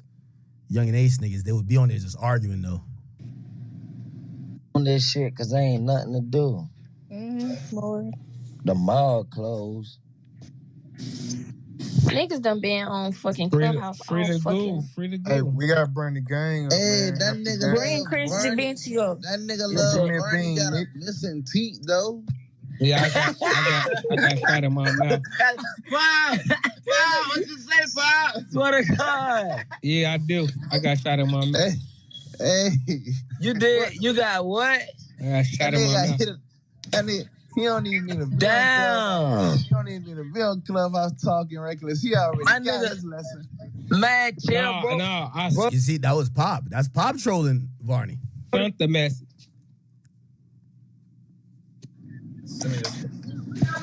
Damn, look like a nigga sent your ass one back. No, I just sent him out. I'm saying though, I wish that nigga ain't missed your mouth. Yeah, he shouldn't have. That's what cost. That nigga shit fucked up. Hey, dope. Hey, one thing about us though, we don't do no missing. That nigga mouth smell like. Oh, I ain't gonna lie, man. Durk must have heard this shit. You had Quando in here. One thing about us, we don't do no missing. This was 2021. Starting from here, OTF done sent 100 shots at Quando after this fucking clubhouse shit, bro. I ain't gonna cap with you, bro. Hey, shit, boy. We don't, shit fucked up. we don't do no Hey, missing. you look like shit. Who, me? No, your sidekick. How about Oh, actually, never mind. This is after they shot up his show. Damn, why was Quando talking like that? This is after they shot up the gas station where his show was at. I to say I am the shit, boy? You know I don't know about They shot up Blackshear in this was December 6th, 2021. They shot up Blackshear, Georgia in May 3rd. So a couple months before, nigga, they were sending shots at and Quando couldn't do no shows. that. Hey, Lil Vernie. What's the word, 6-0? Shit, I'm about to go to my partner house, and after that, I'm gonna go to my other partner house. After that, I'm gonna call my other partner, and then my other partner and shit like that. You know, all us can still pick up the phone. You petty as hell. You know how that go. Oh, he trolling Vaughn right there. I know how a lot of shit go. Anybody else getting crazy? Hey, don't bring a again? nigga. Hey, don't bring a nigga some Russian cream backwoods, man. You need some Russian creams, hood. Somebody just rolling roll like some y'all Russian creams fan over here. out. Hey, I just rolled me up. I did my bang on. These bitches don't want Yeah, it. it's It's that the same song. And that's the fact them niggas mad because the main's Main's gone. And that's the fact these niggas mad because they main's gone. I ain't gonna lie. I'm gonna be honest with you. I think we realized that Durk was given so much belt that we feel bad for Lil Pop, but Lil Pop was talking like he was like that. Like, I hate to say it. Nah, there was trolling. Yo, Durk looked so much like the demon now. Like, he looks so much like he's a bully, this and third, because of course he got all the charges in court. But nigga, they was talking hot to them niggas like, yo, we got your mans is dead. Aha.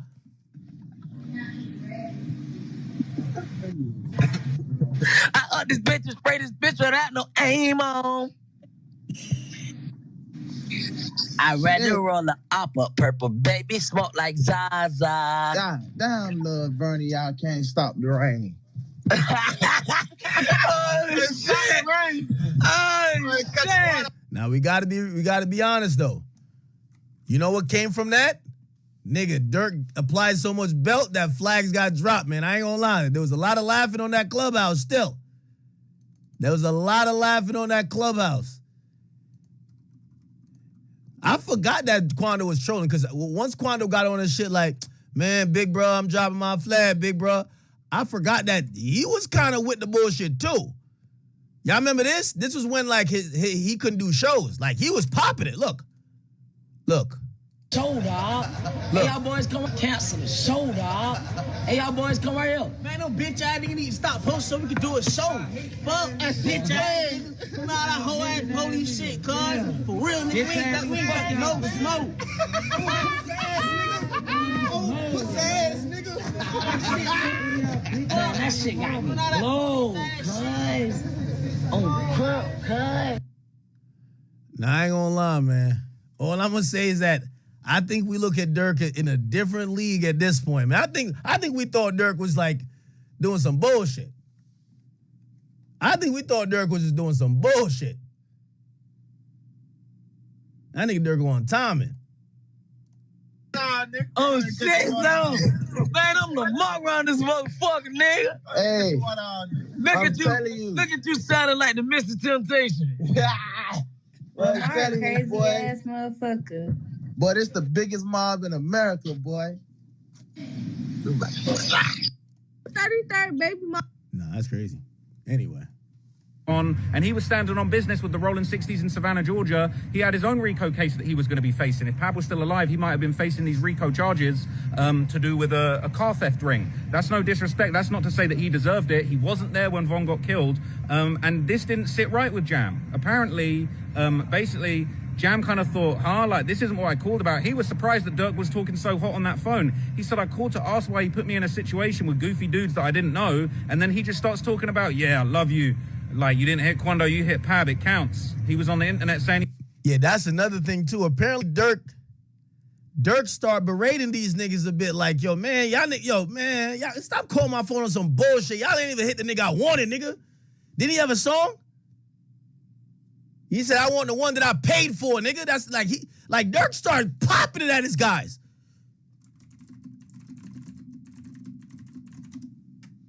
Yeah. Which song was that again, chat? What's the song? Was it Rumors? Yeah, it's Rumors. Yeah. Durk Rumors lyrics.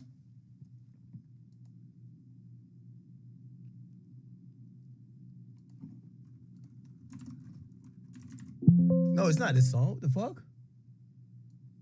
Is it Rumors? It is Rumors, right?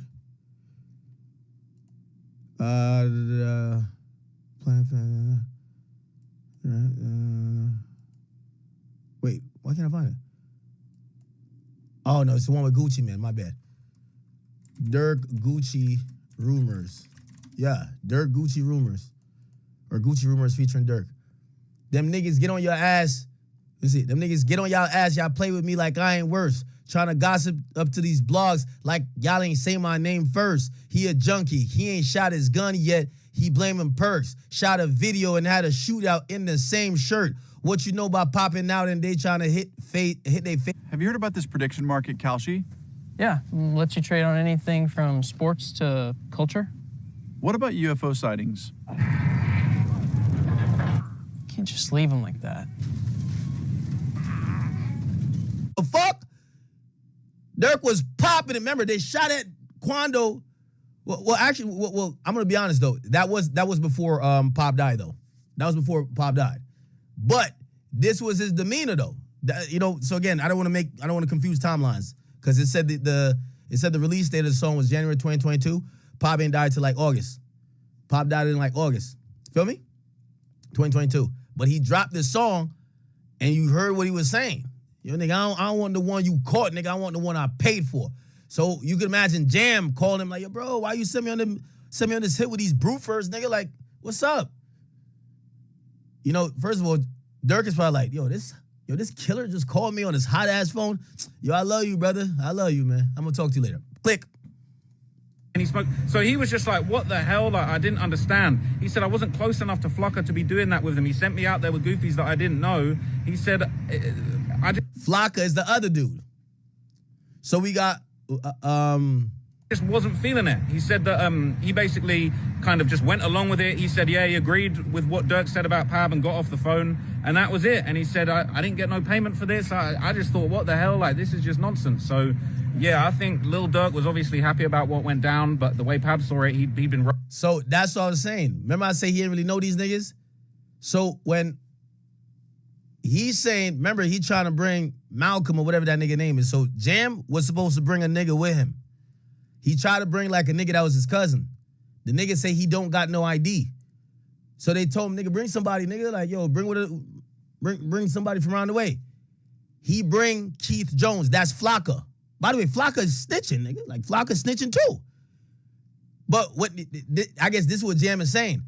Nigga, if y'all told me I'm coming to Beverly Hills to go murder somebody, I'm not bringing this guy. I'm thinking we're just going to LA, we mobbing. Like, I ain't think you're calling me for a murder. He claims, even though you could say he's probably lying, he claims he only knows that he's there to kill somebody when Duty Low tells him when he's already in LA. And I guess this goes to his point of saying, I wouldn't have brought Flocka. And now Flocka is a government witness too. Roped into killing an innocent man, and obviously he didn't even know he was there to kill Quando until he'd arrived in California. So he said that he no longer respects Durk. Oh my gosh, so I just... Okay. We got one more update, then we're going to say Nash. All right, so I just see Kanye for the first time. I just see Ye in the courthouse, okay? And basically, it was pretty crazy to see Ye in the flesh. He kind of walked in late. He wasn't there for the very start, but it seems like they low-key be treating the celebrities like VIPs in court, because Machine Gun Kelly was able to cut past all of the media a couple of days ago. Ye managed to get in, even though there was a giant line and he was late. You know what I'm saying? They was making it work for Ye. Now, I'm not going to lie to you. Ye stared me down. He looked over to me and just stared me down for an extended period. He looked at me for longer than Durk did when Durk stared me down. I'm not gonna lie, I was a little bit like, I'm really in the courthouse getting pressed and intimidated by Kanye West right now. This is straight mind games, okay? Now, what was interesting is he looked down for a lot of the testimony. OTF Jam was literally on the stand. We got Durk, Jam, Ye, me, all in the same room at the same time. It was surreal. Now, one thing I will say, and I'm gonna criticize Ye for this, okay? Every time the jury enters and leaves the room, you have to stand. You have to rise for the jury and the judge. When the judge comes in on his own, you have to rise for the judge. And the judge made it very clear that the jury is actually above him when it comes to justice. It's the jury that are making the decision. So the judge, as well as everybody else, rises for the jury to show respect for the importance of the jury's role. You know who didn't rise for the jury? Kanye West. He didn't rise for the jury. He wasn't respecting the jury. He wasn't respecting the justice process. And I'll be honest, I don't respect that. I thought that was very disrespectful. I thought that was just not proper. I love you, Trap, but anybody give a damn about that, man. Shout out to Big Ye in the building, man. Ye show up to the building, it's Ye, nigga. I'm sorry to tell you. That's Ye. I'm sorry. Yo, I fuck with you, Trap, but that's Ye, nigga. That's Ye. And I don't really like how these celebrities are getting this VIP treatment, but then they're not respecting the jury. This is supposed to be a free society, free press, free speech, but you're supposed to respect the jury. You're supposed to respect the judge. Ye wasn't really respecting any of what goes on. Obviously, he sees himself as a god, right? But at the end of the day, this case is in God's hands and it's in the jury's hands. So we're going to find out what happens. No disrespect. But I personally thought that Ye not rising for the jury was disrespectful and it didn't respect the justice process. As much as everybody wants to say free Durk, it's... Simplifying your life is hard, but simplifying the way you bank, now that's easy. Try keeping your money local. Try banking with your neighbor. Try Everwise and earn $250 with a new checking account. It's that simple. There's a very diverse jury, all right? I'm not going to comment too much on the jury, but, you know, there's all this talk about, are there any black jurors? There are black jurors. There's jurors from all different races. I don't know nationalities. I've not spoken to any of them, and I don't plan to. But anyway, it looks like there's something going on in these streets now. There's some crazy ambulance pulling up. But I will see you guys next video. Okay.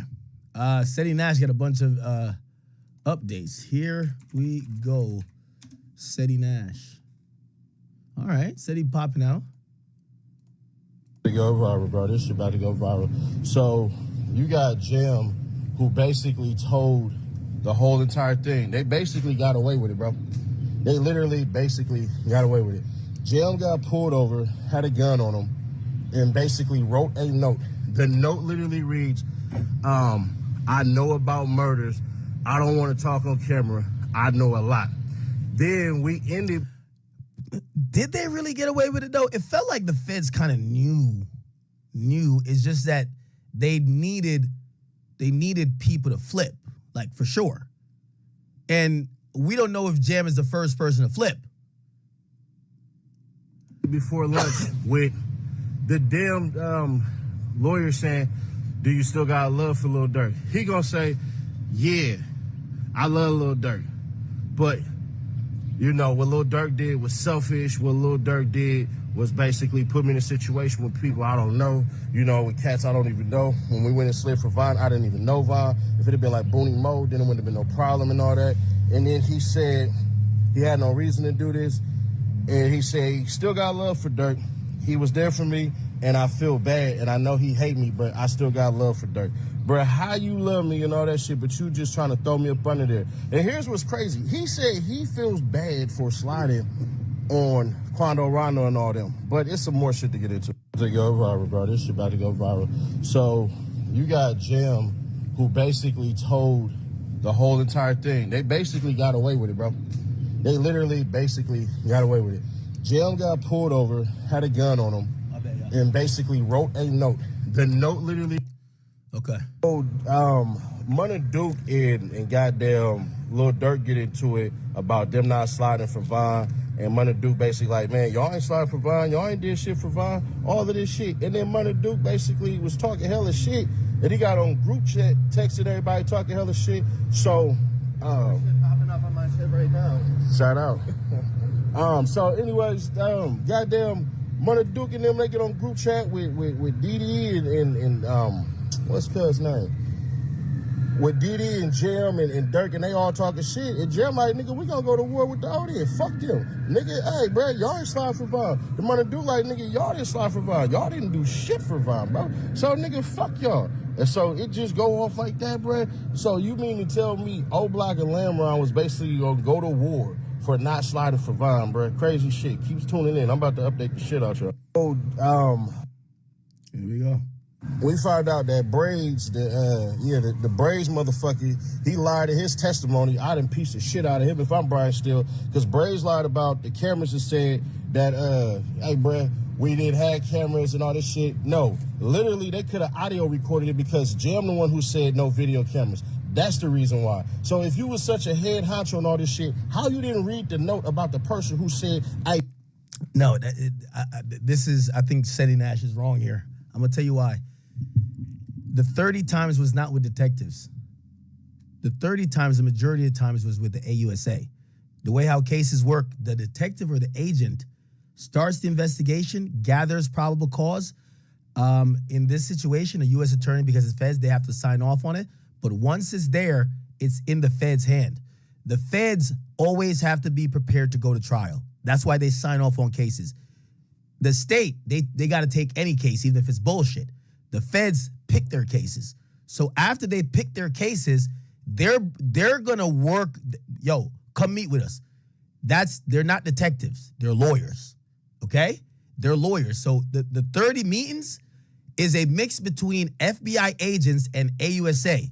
The AUSA also is gonna have mock crosses where they're gonna simulate them being in the courtroom. That's what that is. It doesn't even make sense for them to meet with a detective 30 times. The detective got the story already. The detective wrote it up already. They met with the AUSAs, the lawyers, okay? Probably more than 20. It's the same thing with Cassie. Cassie didn't meet with a detective. You know, they said Cassie met like 20 times. She didn't meet 20 times with a detective. She met 20 times with Maureen Comey. She was up in that, just like 6ix9ine.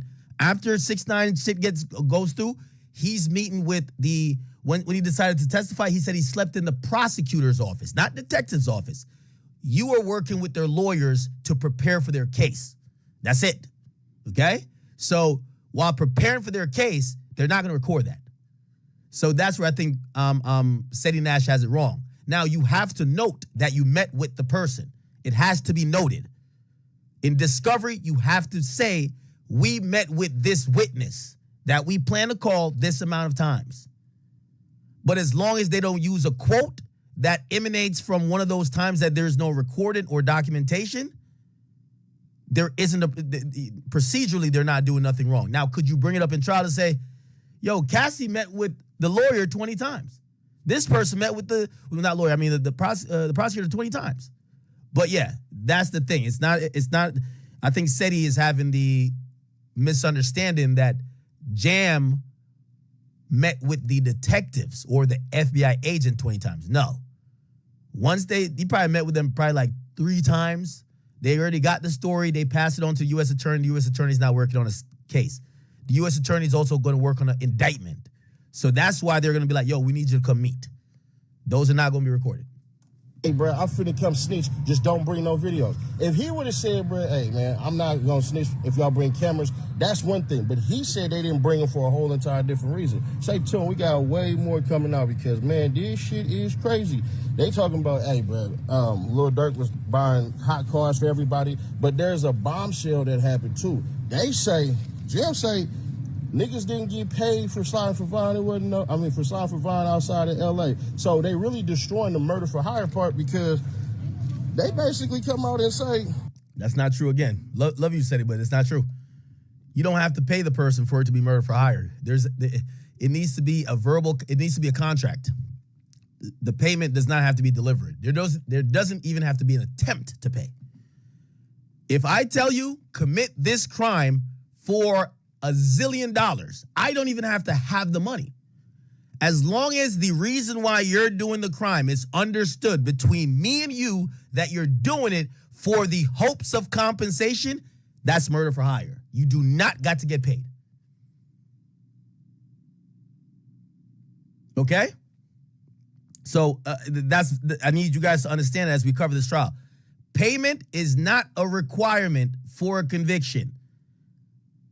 Murder for hire is basically a conspiracy charge.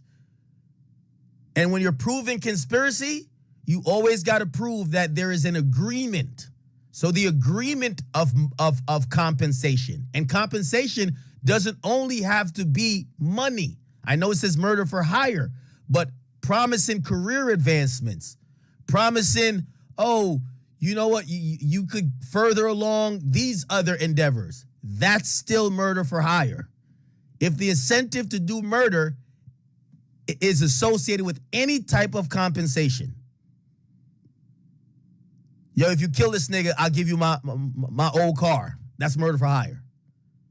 Yo, if you kill this nigga, I'll sign you to my record deal or my record label. That's murder for hire. If you kill this nigga, I'll give you $1 million. And I don't have $1 million. Murder for hire, still. The murder for hire, the first thing is the murder. The second thing, the murder is undisputable. At least in this case. The second thing is the agreement, the conspiracy part. And then the rest of it is the follow through. In the feds, if someone dies, there is no wiggle room. You either beat the case or you get automatic life. If someone gets shot with the use of a deadly weapon, you get at least 25 or 20, I think. If you try to go kill the person and you agreed to do the murder for hire, and even if you didn't harm a hair on their head, you get 10. So if the person is not harmed, 10. The person gets... Imagine being able to build an app with your name on it, just by thinking about it. Meet Base 44, a complete AI creation platform. Describe what you want, and watch it take shape. You can plan, customize, and expand in any direction. From tools built for one to platforms ready for many. From passion projects to enterprise-grade systems. Everything is built in and ready to launch. It's a new world of creation where you can go as far as your imagination takes you. Can you imagine it? Let's make your dream a reality right now. Is making it known. Why you think Jam is specifically saying it? Durk, you were selfish. This murder was just for you. Because they know Durk is going to say, or his team is going to say, why would Durk got to pay his friends to slide for one of his other friends? They're making it known. We didn't know Vaughn like that. This was selfish. This was for you. You enticed us with basically saying if we did this, we'd be straight for life, which was assumed. Even though people might be like, well, he never promised a certain dollar amount. The context is what's going to carry it. Remember, this is conspiracy. You can't use black and white shit on conspiracy. It's all about interpretation. Who got the most believable story? The point is, the jury is going to be like, nigga, you're clearly offering something. If people are shouting out in the room, it got to be half a ticket. Nah, a million. You were offering some compensation. That's murder for hire in some interpretation. Now, some other interpretation might be like, no, he was definitely not offering that. He was just saying, yo, you rise up in the ranks in the gang. That's not murder for hire. That's down the line of violent crimes in aid of racketeer, or not racketeering, in aid of whatever for a gang. And possibly could go up to a RICO, but that's not murder for hire. Murder for hire is very distinct. Lil Durk was putting money in the street for people because motherfuckers kept on begging. They was asking for houses and cars and all this shit. And then Lamron versus OTF war damn near started. We found out that Braids, okay. So Lamron almost get into a war with Rich old Lamron and everybody versus OTF because of some shit that happened with Booney Mo. So Booney Mo get into it with some cash from Lamron, and they got locations. Rich old Lamron is on house arrest, but nobody go slide on his car. Jam like, yeah, my baby mama, she from Lamron, she could have got the load. So they was planning to all go meet up and go fight or shoot it out at all this shit on some real socials versus greasers. If you remember the Outsiders, bro, that shit was crazy as hell. They talking about, yeah. So Rich old Lamron. Hey, chat. This is another rabbit hole we could probably go down when we got a downtime and we don't have Jam on stand. But there's a rabbit hole we could go down, which is the beef between Lamron and pretty much Tay-Town. It's pretty much a Durk beef, right? It's pretty much Durk has picked a different side of guys he's hanging with, guys he's funding, guys he's preferring. He has his own reasons. He feels these guys done X, Y, and Z, or they're not standing on business like X, Y, and Z. And it's very convoluted.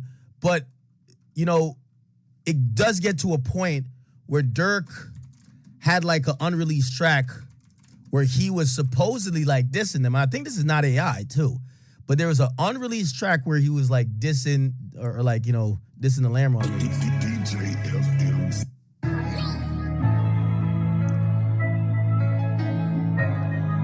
One thing the feds will appreciate, Durk was as honest. Him, Pooh Shiesty, and Vaughn, they're honest in their music. You know what I mean? Like you could tell them niggas never went into the studio and be like, man, what should I rap about today? Like what cap could I do? They would rap about pretty much exactly how they felt. Proud to be a member, just the trenches, they can't tell me shit. And I've been in my bag 2020, you can tell me rich. I seen girls act like they send weed, they can't mail me shit. They mama slick, can't get through they line, I hate a petty bitch. Bitch, you wait, is this it? No, there's an unreleased joint. It's way more aggressive. Nah, this ain't it. Check, y'all know what I'm talking about?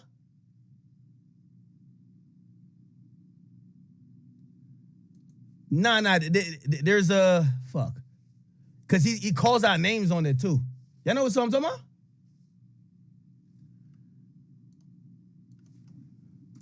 Lil Durk, Survivor. It's an unreleased joint.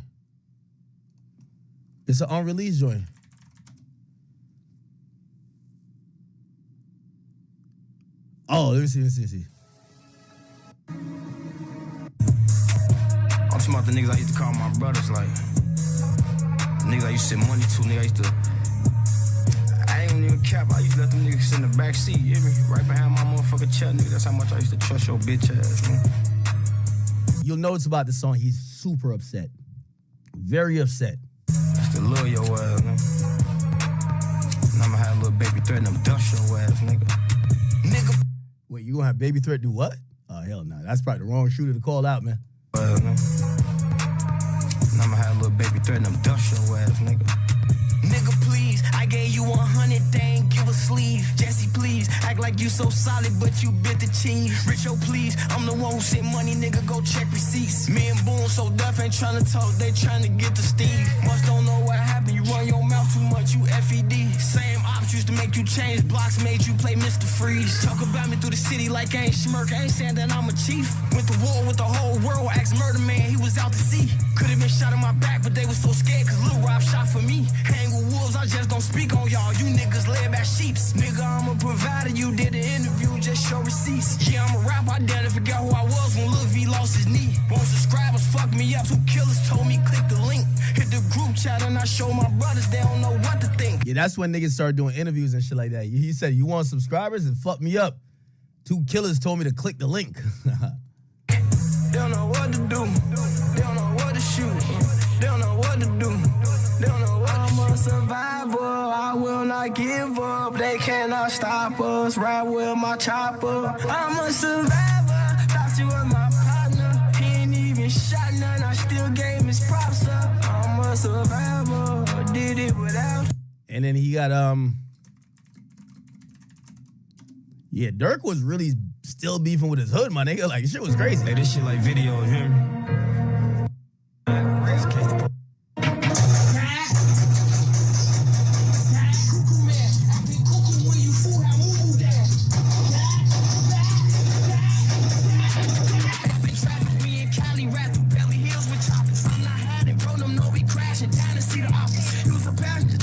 To travel, crack ain't get us off. Bounty hunter, he ready to crack that little bitch down and get her off. I've been biting my tongue so long, they call my phone, they see chopper. Or see Teddy Breezy, see can't kill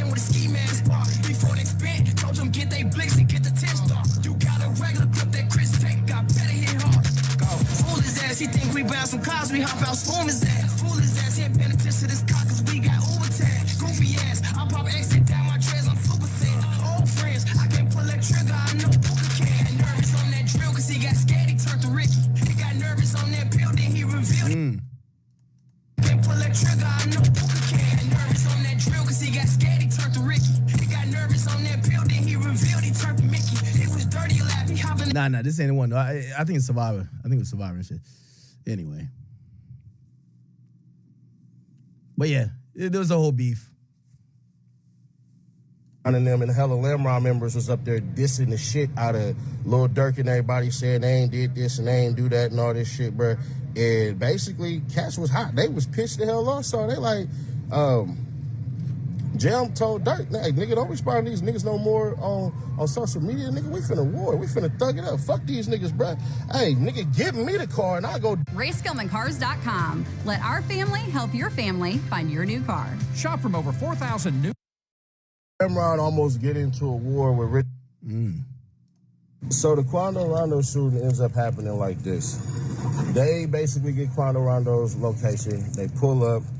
DD presses the gun to the goddamn window, say, I can smoke these niggas right now. They goofy as shit. They ultimately don't do it because it's a lot of people. They pull back up in the early morning again. They don't bust them because it's a lot of people. They thought about basically getting out there and getting in the paint. So they follow him to a weed shop. The weed shop staying there for a minute. Then they send Brown Eyes in there. He go disrobe, take all his shit, go up in there. He like, we can't go inside it because, bruh, it's armed security. It's all of this shit in there. So they follow him to the vape store. These fools stop for a moment about running in the vape store and shooting the fuck out of Quando Rondo. But they was worried that the damn door would lock. So they like, nah, we ain't finna go do that. So they keep on following. And then when they pull up to the gas station, they see Quando and them get out. That's when they go make that turn and they decide, man, fuck this. We ain't finna go do it.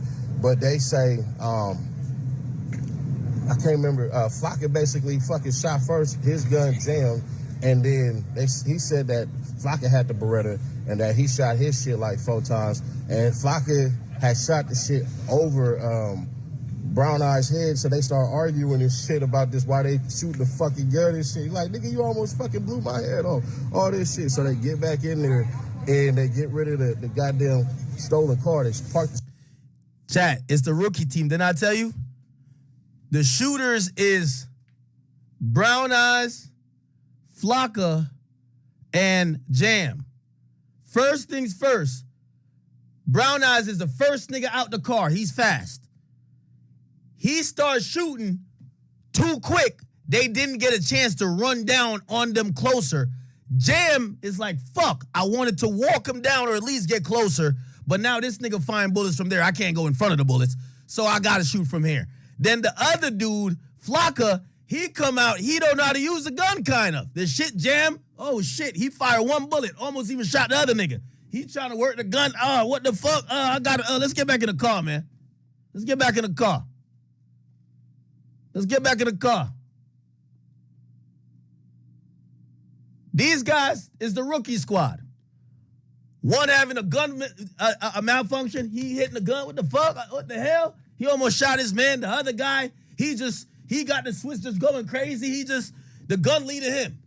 And he 20 miles away from the people he's shooting. You see why OTF Jam is like, man, I got sent with some rookies. Stole the car somewhere in LA. And they basically hop all in the car.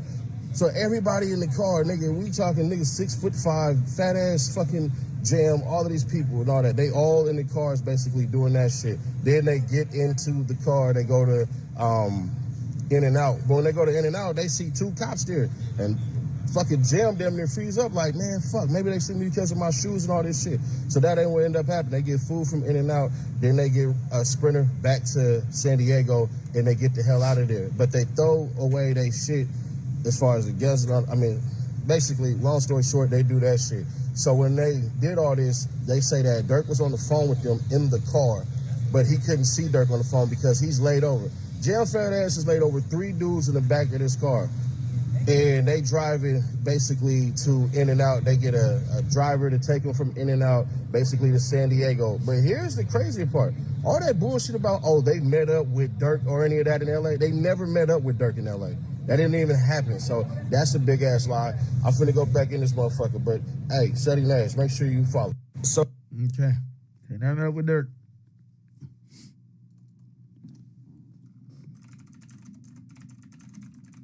What happened to Taylor? Is she not doing videos? Come on, oh, she is. Oh, there you go, Taylor. Hi, I'm Taylor Priest, Los Angeles Magazine, and we are back at Lil Durk's Murder for Hire trial, where we picked back up where we left off yesterday with Casey Hester, or OTF Jam's testimony. So we kind of went back, got a little more information about what happened leading up to the murder of Savia Robinson. Hester and Banks, though, I wanted to note, before court started, they stared at each other from across the room. It was quite a good amount of time. I couldn't Yo, Durk, mean mugging niggas? Oh, shit. Smirky, yo. see Durk's face, but Hester's face was very serious. When he looked away, he just kind of stared at the ground after. And it was also interesting that the defense noted before court started that they couldn't see Hester's face. They wanted to make sure they had a clear view of Hester's face. They had to move the monitor. And from my recollection, that monitor was there yesterday. So I don't know if this is a new thing that they decided they wanted in court today. So again, we got back to Hester's testimony where he testified. They went back to the Level Hotel where Quando Rondo and his crew were staying, and they parked that Infiniti and that BMW that was rented right outside the Level Hotel again. He testified that there was too many people outside the hotel, which is kind of similar to why they decided not to, he testified, kill Quando Rondo the night before. So they decided that was not the location. There were too many people driving around. So he discussed the BMW and the Infiniti. He was in the Infiniti with Keith Jones and Lindsay and Asa Houston. Asa's name is, so that's Boogie. His case was severed. So Boogie's case was severed. Keith Jones is Jam's homie from Chirac. He got recruited by Jam. Ironically, his gun jams, he shot one time. His name is Flocka. Brown Eyes, that's Dee Dee's man. He's standing tall, but supposedly he might be the reason why Quando alive. Because he shot pretty far away while Jam wanted to run down. But yeah, that car had 4 people. Asa Houston never got out the car. So Boogie never got out the car. He was sitting in the car waiting. Flocka hopped out. Brown Eyes hopped out first. I think Jam was second. And essentially, with Flocka, not only did his gun jam, he shot over the head of, I think, his Jam or Lindsay. And they got upset over that. Like, nigga, the fuck, you trying to shoot me? We're all in the Infiniti together, and then DeAndre Wilson and Grant were in the rented BMW. He testified to them following the black Escalade that Quando Rondo and Savia Robinson were in to a weed dispensary called Litco. He said that they were looking around for a, quote, quick getaway.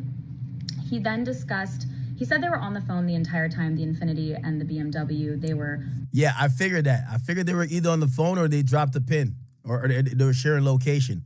Because remember, chat, you ever watch these movies when they're like following a car? You ever think to yourself like, nigga, ain't no car could follow me and make 2 or 3 consecutive turns and I don't see them. Apparently, to be honest, they were doing like this a little bit, not saying complex because it was kind of some stupid niggas in these cars, but the BMW would get closer to the vehicle more often. So the BMW would get closer to the vehicle, to the Escalade, right? And their job was just to communicate the location of where it was driving to the other car. Okay? In constant contact is what he said, discussing when the right time was. At one point, Hester testified that Lindsay went into the dispensary to get a look to see where Quando Rondo was. He had said Quando Rondo was towards the back and they didn't feel like that was the right place. Yeah, so in the dispensary, I guess Quando Rondo and them knows the guy, or they probably recognize Quando. So they bring Quando to a backroom area that he could look at some extra. Unlock your trading potential. Start now. FTMO.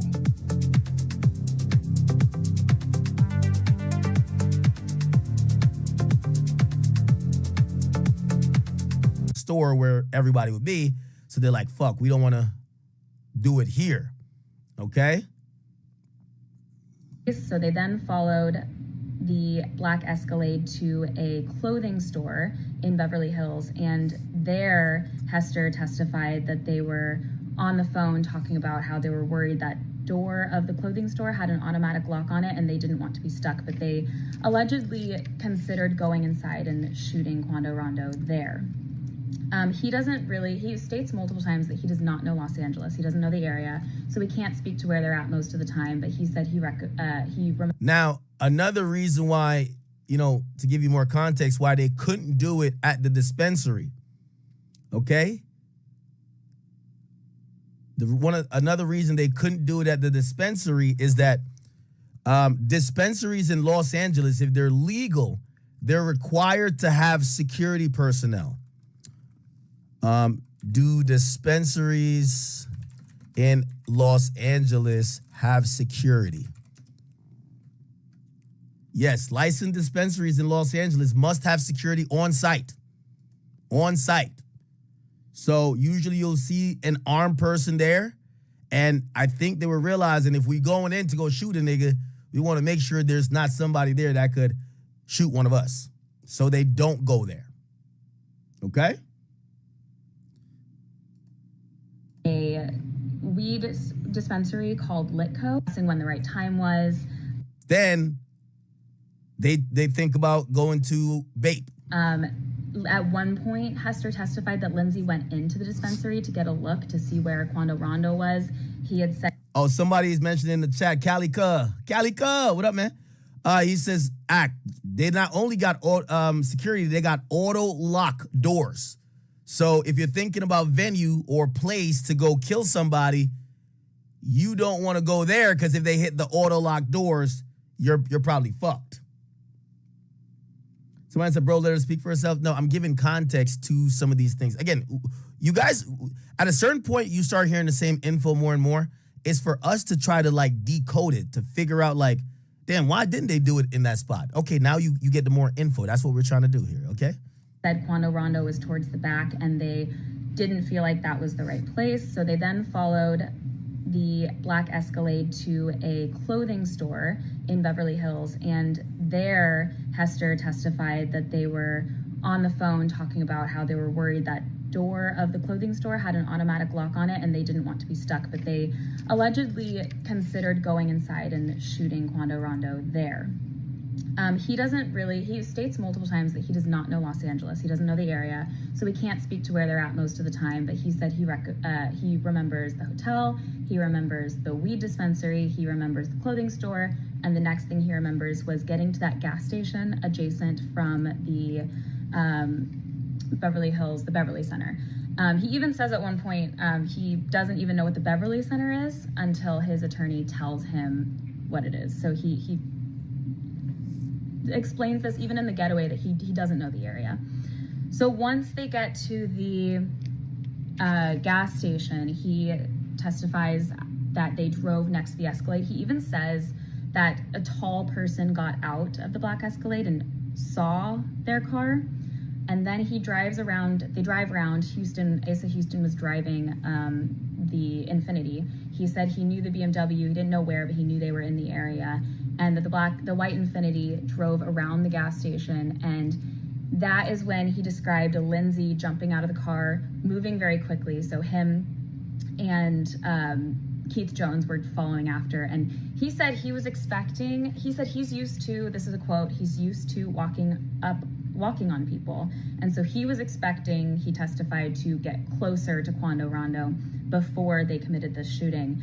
But he said he was surprised. He didn't expect Lindsay to start shooting so quickly and so far away.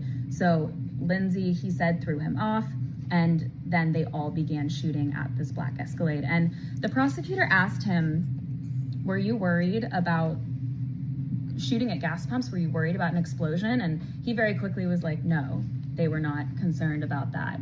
He even kind of imitated what he heard when the shooting was occurring. He was like, dum, dum, dum. Like he imitated the gunshots happening, like he could hear it in his mind. And he also testified to it just being a very chaotic scene. He said at one point he felt like Lindsay may have fallen over. Lindsay was shouting at Jones for shooting too close to his head, which is something that the gun expert had also mentioned, that it looked like someone had gotten shocked by the blast of the gun next to his head. Then he talks about getting back into the Infiniti, driving around. He's on the phone. He testifies to DeAndre Wilson being on the phone with Banks, who he calls Blood, and he says he heard Blood's voice. Wilson was asking the group questions about who shot who, where they were at, wanting details from what happened, and he testified that Durk was also asking these questions to Wilson, who was asking them, relaying the information back. And so he did testify that he heard Blood's or Durk's voice on that phone call. He then also, I thought it was interesting that they then make a car switch to the black Escalade, which we knew there was a switch in cars. We hadn't heard that before. The Infiniti gets dropped off or abandoned. They get in the BMW, he says, a lot of guys squeezing this small car, and then they somehow transition to the black Escalade. Hester testified he didn't quite know how. That sounds crazy. So we have Vonnie and Dee Dee. Yeah, we have Vonnie and Dee Dee who are in the BMW. Who was in the white BMW? I know it's Vonnie and Dee Dee. I'm gonna tell you who. Let me see.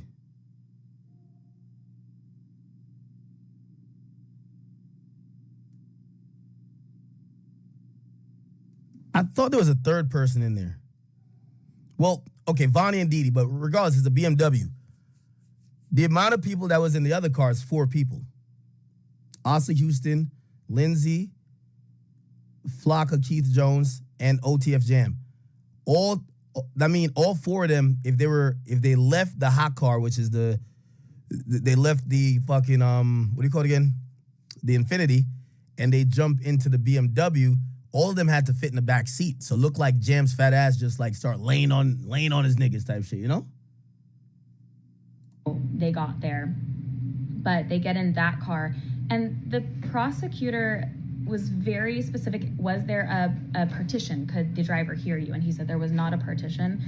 And this is something he asked before, so I wonder if there's a driver testifying. I wonder if they're setting it up for the conversation. Now, they supposedly get in a Escalade, so they called it like an Uber.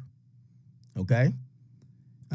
She's asking, why is the Uber driver not testifying? Keep in mind, the feds didn't crack this case, or law enforcement didn't crack this case for a while.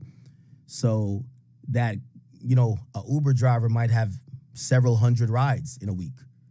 So if they didn't immediately hit up that Uber driver might be struggling to be like, hey, you remember that one ride during this time? Did they say anything crazy?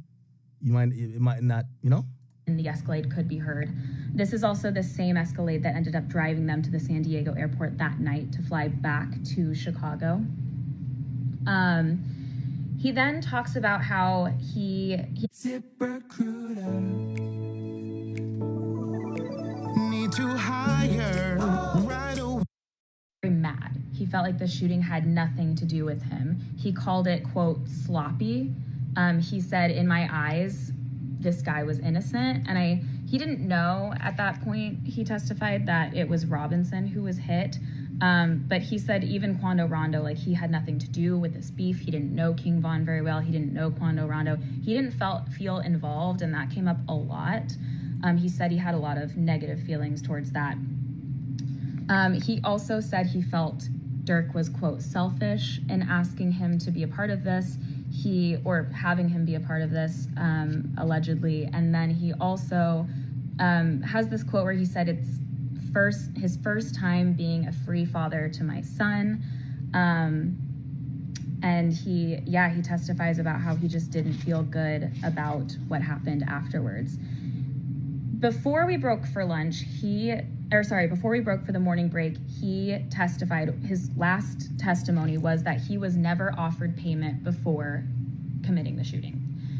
That was like a big deal in the courtroom. That was a very dramatic note to end on. When we were brought back, he did say he said there was payment, it was afterwards, and he testified there was discussion about payment after the murder was committed. He also testified to being in a music video called Federal Freestyle, where he was paid $10,000 to be in that music video. His song, and he had though. never been in a music video, never been on an album before. And the prosecution asked him, do you think you would have been able to be in that video if you weren't a part of this shooting? And he said no, and he even testified he didn't think he would have ever been around. He would have been alive, essentially. But back to the music video, it seemed to be implied that this music video may have been the payment, the way of paying him for the shooting. The alleged murder to hire is coming into play. Next, the implication. The prosecution asks some questions about, it kind of goes back about Durk and how he was feeling about King Von's death. And we've heard a lot in the courtroom that Hester has testified Durk didn't like being made fun of or ridiculed for letting the shooting of King Von fly, to let that just get away with that. And so one quote that Hester said, Durk said, was, the whole world saw them run. Them being O-Block, the crew, they ran when King Von was shot, and that was very embarrassing. That wasn't, they lost a lot of respect from that. And then they go into some beef with Rancho Lamron, his beef with the group, OTF. They were beefing with Booney Mo, or Lamron was beefing with Booney Mo, and they all picked Booney Mo's side. And that beef seemed to indicate, I think they were just trying to prove that Durk is a leader in all of this, because there is a voice conversation played, and the prosecution, the judge made it very clear to the jury this has nothing to do with Lindsay. His attorney wanted that to be made clear, that this was not evidence against Lindsay. But there's this whole voice message played. Yeah, because remember, Lindsay, who his name is Brown Eyes, is not connected to any of the gang narrative. There's a gang narrative. Remember, Lindsay's going to be interesting because, yes, he's part of the conspiracy of murder, but the conspiracy that contains evidence of gang feuds that kind of contributed to it, no. He didn't know niggas like that. Okay? He knew Dee Dee. Where they say, let me find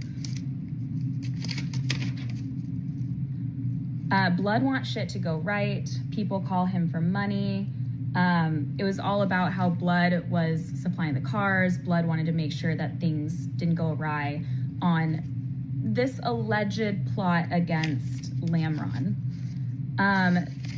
Finally, what was played was, we went to the moment where Hester decided he wanted to be a snitch. He wanted to come forward. He discussed a somewhat guilty conscience because he didn't feel like the murder of Robinson was justified. He wasn't involved. He called him again. He said he was innocent. He said, this is a quote, "It was weighing on me and I saw the opportunity." He was arrested in 2023 on a completely unrelated charge. He was on probation for that 12-year stint he had in jail, and he was pulled over with a gun in his car, violated his probation, went back to jail, and that is when he passed along a note that was shown in court that said, "I know about murders. I don't want to talk on camera. I know a lot." So essentially, that is how we are told he is connected then to this case, to being a cooperator. And right before we broke for lunch, the prosecution asked him, "How do you feel about Durk? What are your feelings like towards Durk Banks?" And he says, this may be hard to believe because of what I'm doing, but he says he has a lot of love for Durk. He said that he knows this shit won't go away, but he still has a lot of love for him, and he just doesn't have any respect for him. So I don't believe the prosecution is done. We're going to hear more from Hester and from the prosecution after our lunch break, and then hopefully we will hear from Brian Steele in cross as well and see how he questions Hester on what we've heard. And we get a little bit more context here, chat. Here's a little bit more context. Hey, y'all, I'm going to be back on. Make sure y'all like and subscribe, man. I'm going to be back on. I'm waiting for Vonnie to get his ass on the stand.